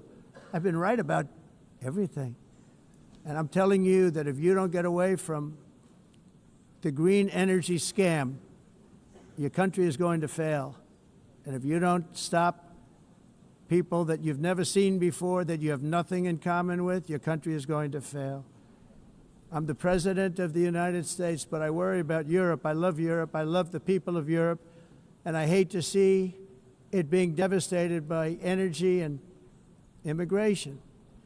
This double-tailed monster destroys everything in its wake, and they cannot let that happen any longer. You're doing it because you want to be nice. You want to be politically correct, and you're destroying your heritage. They must take control strongly and immediately of the unmitigated immigration disaster and the fake energy catastrophe before it's too late. The carbon footprint is a hoax made up by people with evil intentions, and they're heading down a path of total destruction. You know, the carbon footprint was a big, big thing a few years ago. I remember hearing about the carbon footprint, and then President Obama would get into Air Force One, a massive Boeing 747, and not a new one, an old one with old engines that spew everything into the atmosphere. He'd talk about the carbon footprint, we must do so. Then he'd get in and he'd fly from Washington to Hawaii to play a round of golf. And then he'd get back onto that big, beautiful plane and he'd fly back and he'd talk about, again, global warming and the carbon footprint. It's a con job. At extreme cost and expense, Europe reduced its own carbon footprint by 37%. Think of that. Congratulations, Europe. Great job. You cost yourself a lot of jobs, a lot of factories closed, but you reduced the carbon footprint by 37%. However, for all of that sacrifice and much more, it's been totally wiped out and then some by a global increase of 54%. Much of it coming from China and other countries that are thriving around China, which now produces more CO2 than all the other developed nations in the world. So all of these countries are working so hard on the carbon footprint, which is nonsense, by the way. It's nonsense. You know, it's interesting. In the United States, we have still radicalized environmentalists, and they want the factories to stop. Everything should stop. No more cows. We don't want cows anymore. I guess they want to kill all the cows. They want to do things that are just unbelievable, and you have it too. But you know, we have a border, strong, and we have a shape, and that shape doesn't just go straight up. That shape is amorphous when it comes to the atmosphere. And if we had the most clean air, and I think we do, we have very clean air. We have the cleanest air we've had in many, many years. But the problem is that other countries, like China, which has air that's a little bit rough, it blows. And no matter what you're doing down here, the air up here tends to get very dirty because it comes in from other countries where their air isn't so clean. And the environmentalists refuse to acknowledge that. Same thing with garbage. In Asia, they dump much of their garbage right into the ocean. And over about a 1 week and 2 week journey, it flows right past Los Angeles. You've seen it. Massive amounts of garbage, almost too much to do anything about, flowing past Los Angeles, past San Francisco, and then somebody will get in trouble because he dropped a cigarette on the beach. The whole thing is crazy. The primary effect of these brutal green energy policies has not been to help the environment, but to redistribute manufacturing and industrial activity from developed countries that follow the insane rules that are put down to polluting countries that break the rules and are making a fortune. They're making a fortune. European electricity bills are now 4 to 5 times more expensive than those in China, and 2 to 3 times higher than the United States. And our bills are coming way down. You probably see that our gasoline prices are way down. You know, we have an expression, drill. Nós reduzimos os custos de energia porque nós faremos, como a expressão, vamos fazer tudo isso, reduzir os custos de energia, e os custos diminuíram nos Estados Unidos. Common to see one. Por exemplo, se você olhar Electric costs nos países em approximately faturas de energia, 100 heat-related deaths. nós não It's a mas nós nos Estados Unidos conseguimos usar eles e evitar aumento da temperatura, porque é muito caro também usar nada e ninguém usa pretending to stop the global tudo isso. hoax. The A of asking industrialized nations, esse agenda mundialista não tem nenhum sentido. entire societies must be release massive energy production and signed historic executive orders to hunt for oil, but we don't have to do much hunting because we have the most oil of any nation anywhere, oil and gas in the world. And if you add coal, we have the most of any nation in the world. Clean, I call it clean, beautiful coal. You can do things today with coal that you couldn't have done 10 years ago, 15 years. So I have a little standing order in the White House. Never use the word coal, only use the words clean, beautiful coal. Sounds much better, doesn't it? But we stand ready to provide any country with abundant, affordable energy supplies if you need them, when most of you do. We're proudly exporting energy all over the world. We're now the largest exporter. In the United States, we want trade and robust commerce with all nations, everybody. We want to help nations. We're going to help nations. But it must also be fair and reciprocal. The challenge with trade is much the same with climate. The countries that followed the rules, all their factories have been plundered. It's really sad to watch. They've been broken. They've been broken by countries that broke the rules. That's why the United States is now applying tariffs to other countries, and much as these tariffs were for many years applied to us, uncontrollably applied to us. We've used tariffs as a defense mechanism under the Trump administration, including my first term, where hundreds of billions of dollars in tariffs were taken in. And by the way, we had the lowest inflation, and now we have very low inflation. The only thing different is that we have hundreds of billions of dollars flowing into our country. But this is how we will ensure that the system works for everyone and is sustainable into the future. We're also using tariffs to defend our sovereignty and security throughout the world, including against nations that have taken advantage of former U.S. administrations for decades, including the most corrupt, incompetent administration in history, the sleepy Joe Biden administration. Brazil now faces major tariffs in response to its unprecedented efforts to interfere in the rights and freedoms of our American citizens and others, with censorship, repression, weaponization, judicial corruption, and targeting of political critics in the United States. I have a little problem saying this because I must tell you, I was walking in and the leader of Brazil was walking out. We saw him, and I saw him, he saw me, and we embraced.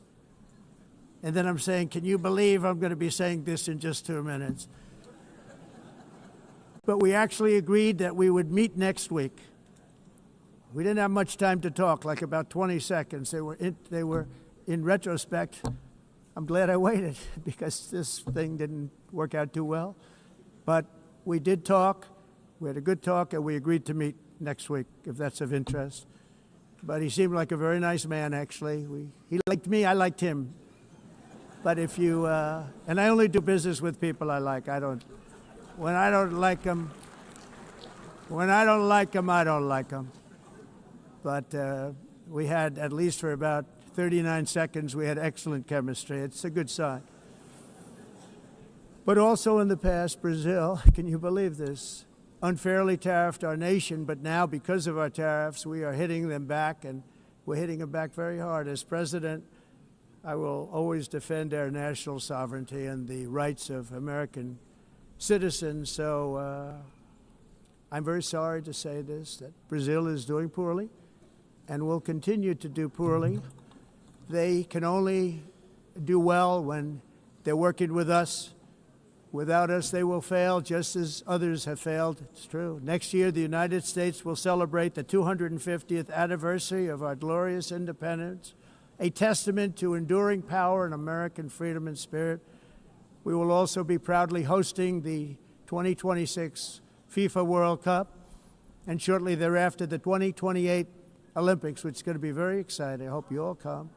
I hope that countless people from all over the globe will take part of these will be great celebrations of liberty and human achievement, and that together we all can rejoice in the miracles of history that began in July 4th, 1776, when we founded the light to all nations. And it's something really that an amazing thing came out of that date.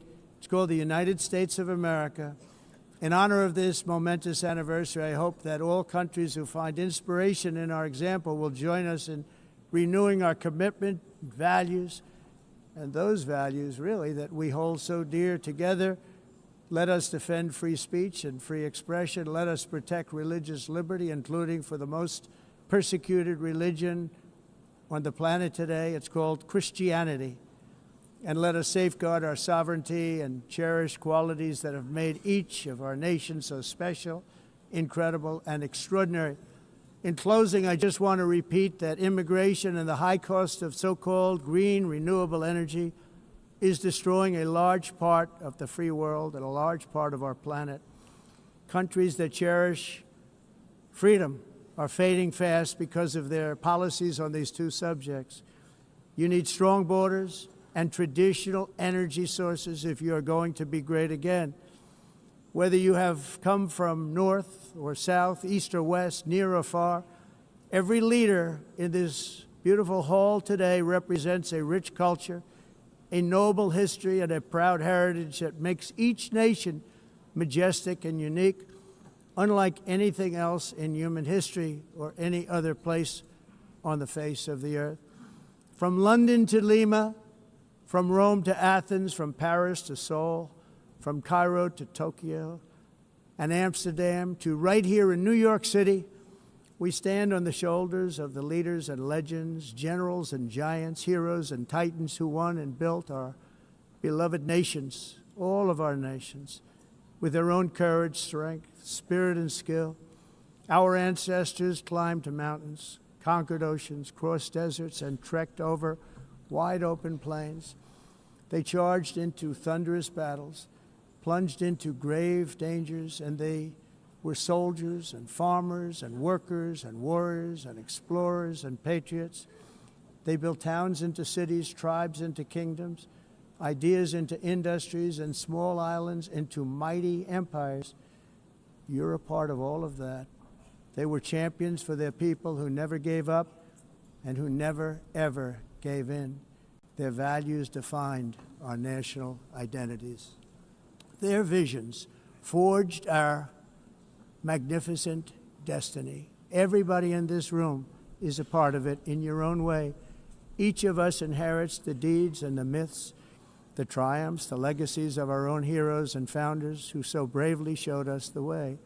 Our ancestors gave everything for homelands that they defended with pride, with sweat, with blood, with life, and with death. Now the righteous task of protecting the nations that they built belongs to each and every one of us. So together let us uphold our sacred duty to our people and to our citizens. Let us protect their borders, ensure their safety, preserve their cultures, treasure, and traditions, and fight, fight, fight for their precious dreams and their cherished freedoms. And in friendship and really a beautiful vision.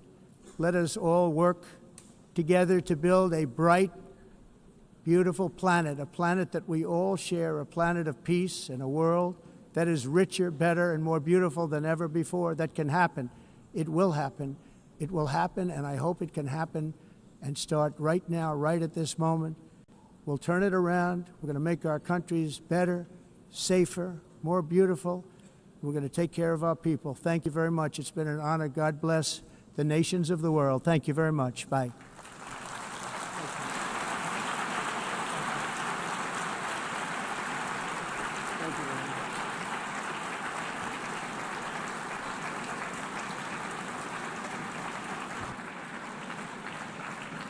On behalf of the Assembly, I wish to thank the President of the United States,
Please be seated.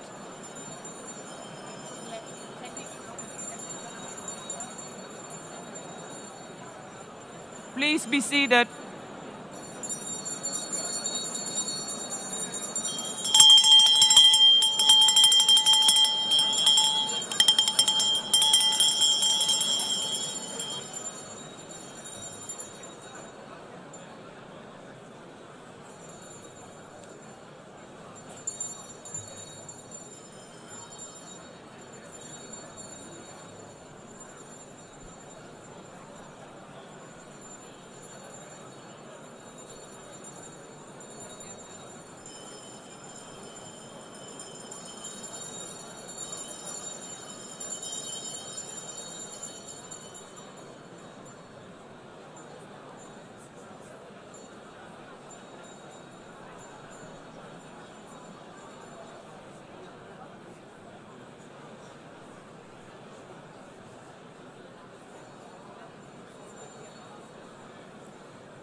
Excellencies, could you please take your seats in due respect to the next speakers?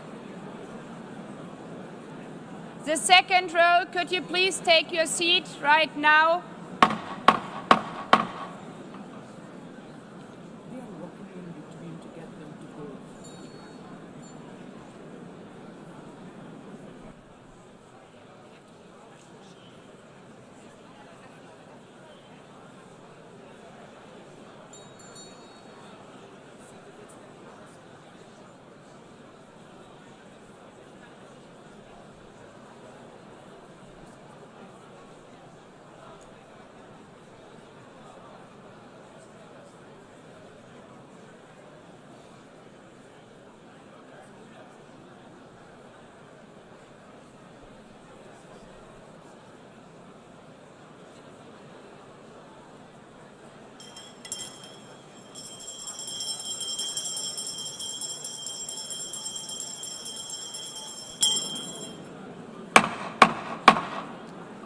Please take a seat now.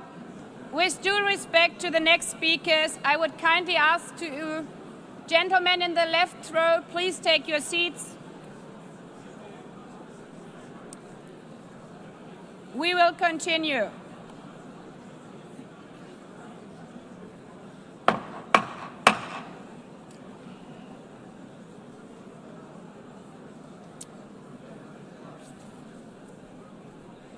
Excellencies, as we are receiving queries, I would like to assure you that don't worry, the UN teleprompters are working perfectly. And by this technical note, I would like to call on the next speaker. The Assembly will hear an address by His Excellency Prabowo Subianto, President of the Republic of Indonesia. I request protocol to escort His Excellency and invite him to address the Assembly.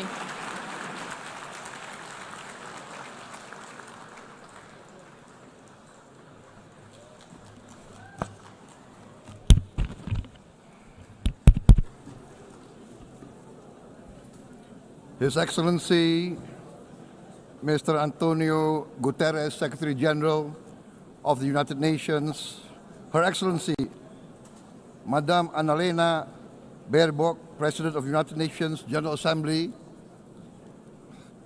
His Excellency, Mr. Moses Abelian, Under-Secretary General for General Assembly and Management, Excellencies, Heads of States, Heads of Governments, distinguished delegates, ladies and gentlemen. It is indeed a great honor for me to stand in this august General Assembly Hall among leaders and representatives who represent almost all of humanity. We differ in race, religion, and nationality, yet we gather together today as one human family. We are here first and foremost as fellow human beings, each created equal, endowed with unalienable rights to life, liberty, and the pursuit of happiness. The words of the United Nations Declaration of Independence have inspired democratic movements across continents, including the French Revolution, the Russian Revolution, the Mexican Revolution, the Chinese Revolution, and Indonesia's own struggle and journey to freedom. It also gave birth to the Universal Declaration of Human Rights, adopted by the United Nations in 1948. All men are created equal was the creed that opened the way to unprecedented global prosperity and dignity. And yet, in our own era of scientific and technological triumphs, an era capable of ending hunger, poverty, and environmental ruin, we also continue to face today grave dangers, challenges, and uncertainties. Human folly, fueled by fear, racism, hatred, oppression, and apartheid threatens our common future. My country knows this pain. For centuries, Indonesians lived under colonial domination, oppression, and slavery. We were treated less than dogs in our own homeland. We Indonesians know what it means to be denied justice and what it means to live in apartheid, to live in poverty, and to be denied equal opportunity. We also knew what solidarity can do in our struggle for independence, in our fight to overcome hunger, disease, and poverty. The United Nations stood with Indonesia and gave us vital assistance. Decisions made here based on human solidarity by the Security Council and this Assembly gave Indonesia independence, international legitimacy, opened doors, and supported our early development through the efforts of the United Nations Children Fund, the United Nations Food and Agriculture Organization, the FAO, the World Health Organization, and many, many other United Nations institutions. And because of that, Indonesia today stands on the cusp of shared prosperity and greater equality and dignity. Madam President, Excellencies, our world today is driven by conflict, injustice, and deepening uncertainty. Every day we witness suffering, genocide, and blatant disregard for international law and human decency. In the face of these challenges, we must not give up. As the United Nations Secretary General said, we cannot give up. We cannot surrender our hopes or our ideals. We must draw closer, not drift apart. Together we must strive to achieve our hopes, our dreams. The United Nations was born from the ashes of the Second World War that claimed scores of millions of lives. It was created to secure peace, security, justice, and freedom for all. We remain committed to internationalism, to multilateralism, and to every effort that strengthens this great institution. Today, Indonesia is nearer than ever before to meeting the sustainable development goals of ending extreme poverty and hunger. Because years ago, this very chamber chose to listen and uphold social and economic justice. We will never forget. And today, we must never be silent while Palestinians are denied that same justice and legitimacy in this very hall. Excellencies, Thucydides warned, the strong do what they can, the weak suffer what they must. We must reject this doctrine. The United Nations exist to reject this doctrine. We must stand for all, the strong and the weak. Might cannot be right. Right must be right. Indonesia today is one of the largest contributors to united peacekeeping forces. We believe in the United Nations. We will continue to serve where peace needs guardians, not with just words, but with boots on the ground. If and when the United Nations Security Council and this great assembly decide Indonesia is prepared to deploy 20,000 or even more of our sons and daughters to help secure peace in Gaza or elsewhere, in Ukraine, in Sudan, in Libya, everywhere when the peace needs to be enforced, peace needs to be guarded, we are ready. We will take our share of the burden, not only with our sons and daughters, we are also willing to contribute financially to support the great mission to achieve peace by the United Nations. Madam President, Excellencies, I propose to this Assembly a message of hope and optimism, grounded in action and execution. Today, we heard the speech of Madam President, the President of the United Nations General Assembly. Yes, it is true what she said.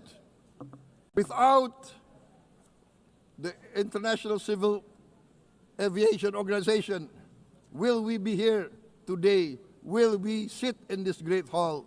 Without the United Nations, we cannot be safe. No country can feel secure. We need the United Nations, and Indonesia will continue to support the United Nations.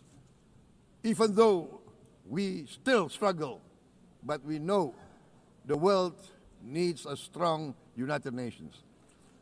The world's population is growing. Our planet is under strain. Food, energy, and water insecurity haunt many nations. We choose to answer these challenges directly at home and to help abroad wherever we can. This year, Indonesia recorded the highest rice production and grain reserves in our history. We are now self-sufficient in rice, and we are starting now to export rice to other nations in need, including providing rice for Palestine. We are building resilient food supply chains, strengthening farmer productivity, investing in climate-smart agriculture to ensure food security for our children and for the children of the world. We are confident in a few years' time, Indonesia will be the granary of the world. As the world's largest island state, we testify before you that we are already experiencing the direct consequences of climate change, particularly the threat of rising sea levels. The sea level on the north coast of our capital city is increasing by 5 centimeters every year. Can you imagine in 10 years? Can you imagine in 20 years? For this, we are forced to build a giant seawall, 480 kilometers in length.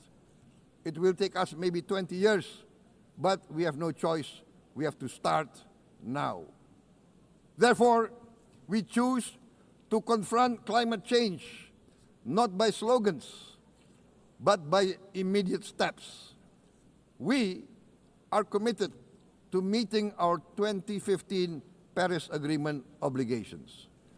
We aim to achieve net zero emission by 2060, and we are very confident we can achieve net zero emission much earlier.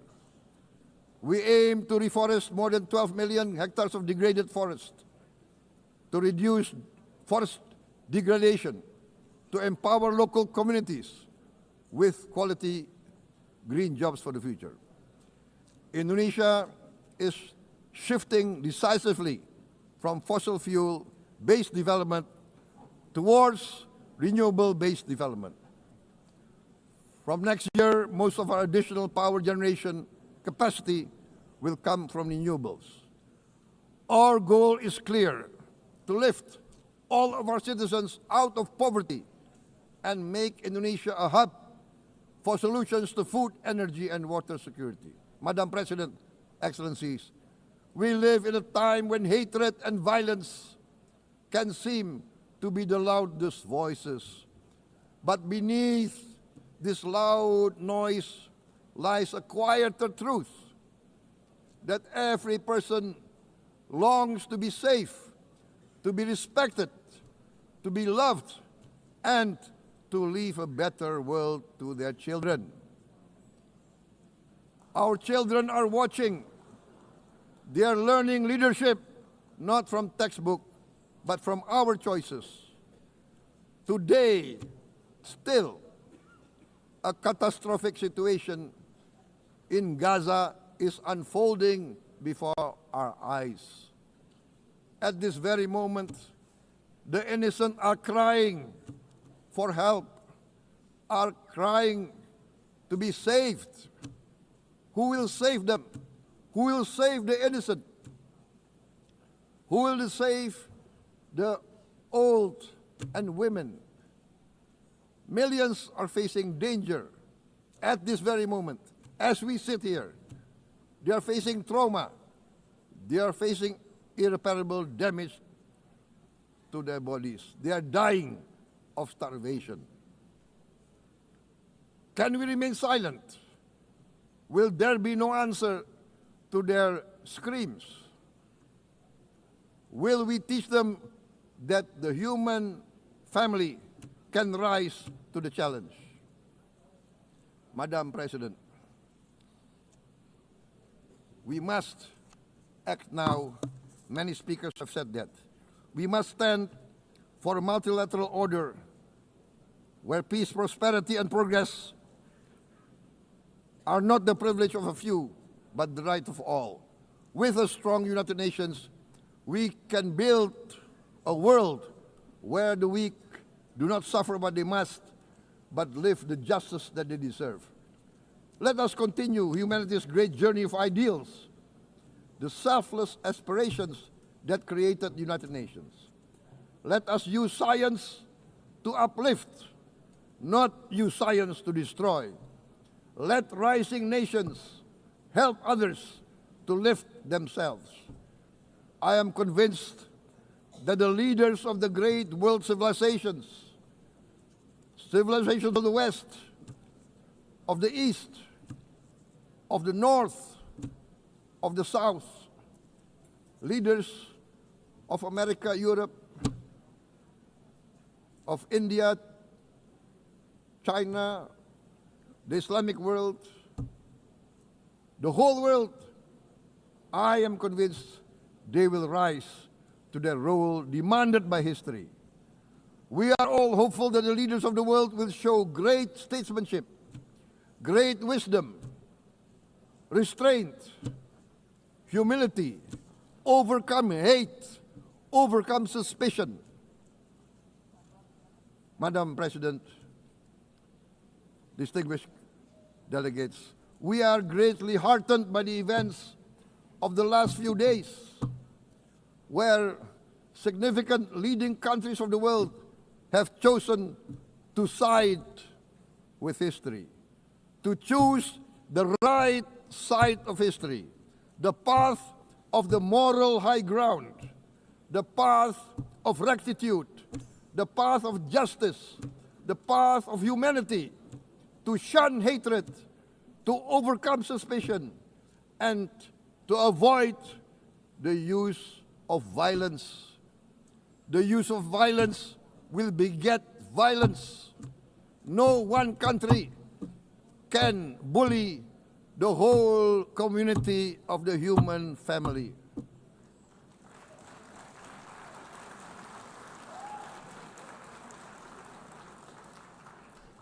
We may be weak individually, but the sense of oppression, the sense of injustice has proven in the history of mankind that this sense of injustice, this sense of oppression will unite into a strong force that will overcome this oppression, that will overcome this injustice. To close, I would like to reiterate again Indonesia's complete support for the two-state solution in Palestine. We must have an independent Palestine, but we must also recognize, we must also respect, and we must also guarantee the safety and security of Israel. Only then we can have real peace,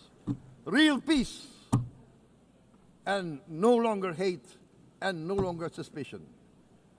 The only solution is this two-state solution.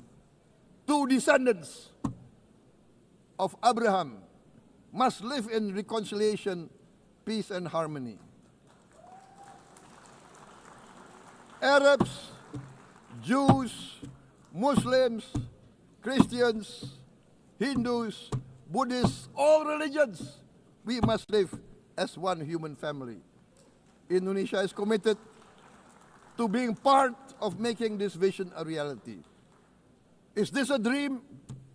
Maybe, but this is the beautiful dream that we must work together towards. Let us work towards this noble goal. Let us continue humanity's journey of hope, a journey started by our forefathers, a journey that we must complete. Thank you.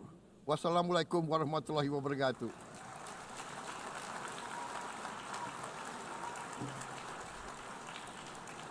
Shalom. Om Santi, Santi, Santi Om. Namo Buddhaya. Thank you very much. May God bless us all. May peace be upon us. Thank you very much. Thank you. On behalf of the Assembly, I wish to thank the President of the Republic of Indonesia.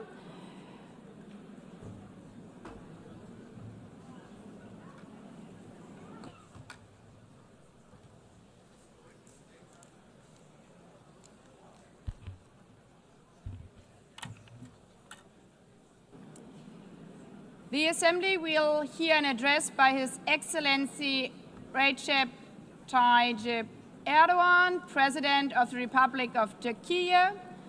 I request protocol to escort His Excellency and invite him to address the Assembly.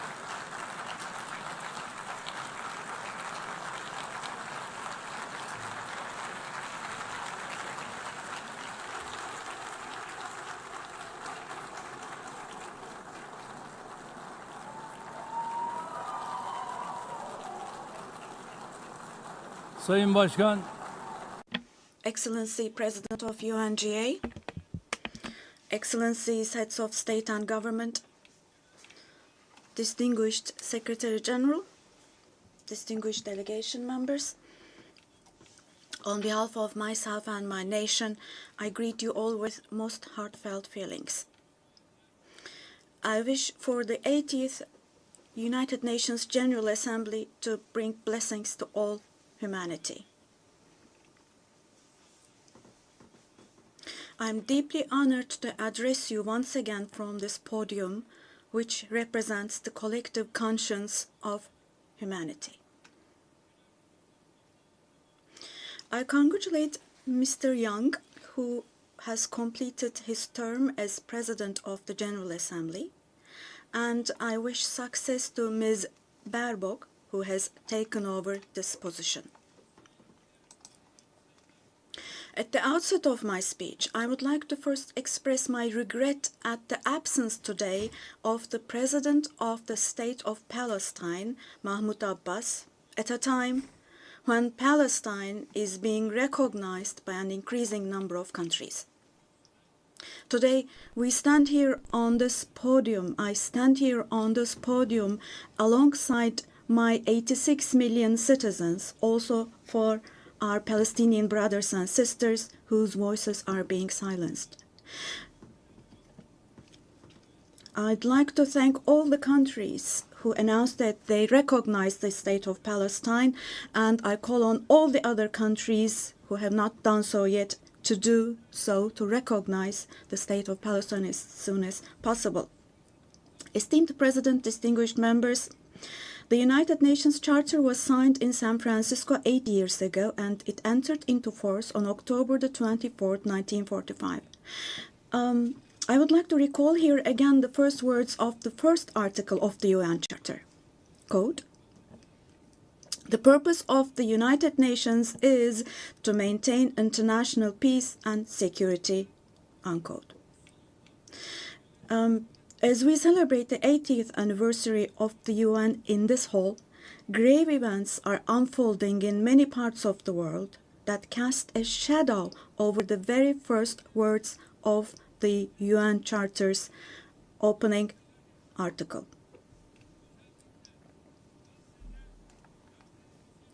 Particularly in Gaza, right before our very eyes, genocide has been going on for over 700 days now. Even as we gather here, as we speak now, Israel is currently massacring civilians in Gaza. The number of civilian casualties in Gaza has surpassed 65,000. Unfortunately, the number of people who are still trapped under the rubble is not yet known, and more than 20,000 of those who died were children. For the last 23 months, a child has been murdered by Israel in Gaza every hour. Yes, every hour. These are not just figures, dear friends. All of these, each one of these is a person, a human being, innocent people. People are now being killed not with weapons, but with the weapon of starvation. In the 21st century, under the gaze of the civilized world, 428 people died of starvation. Out of those 428, 100 people, these are women with these cups that they are holding in their hands, cups and buckets. Just feel your conscience and answer the following question. Can we possibly have a reasonable reason for this brutality in 2025? But this shameful picture in Gaza has been unfolding and is being repeated every day for 23 months now. And there are 2.5 million Gazans who live in 365 square kilometers. And every day what happens is they are being dragged from one place to another. The healthcare infrastructure of Gaza is completely collapsed. Doctors have been killed or they have disappeared while under custody. Ambulances have been hit. Hospitals targeted and destroyed. Treatment is not possible. Surgery is not possible. It's not possible to find medications. Now, dear friends, as Tayyip Erdogan, with a heavy heart, with my heart bleeding here, I am telling you, innocent little ones, just 2 or 3 years old, without hands, arms, or legs, have become, unfortunately, a common sight to see in Gaza.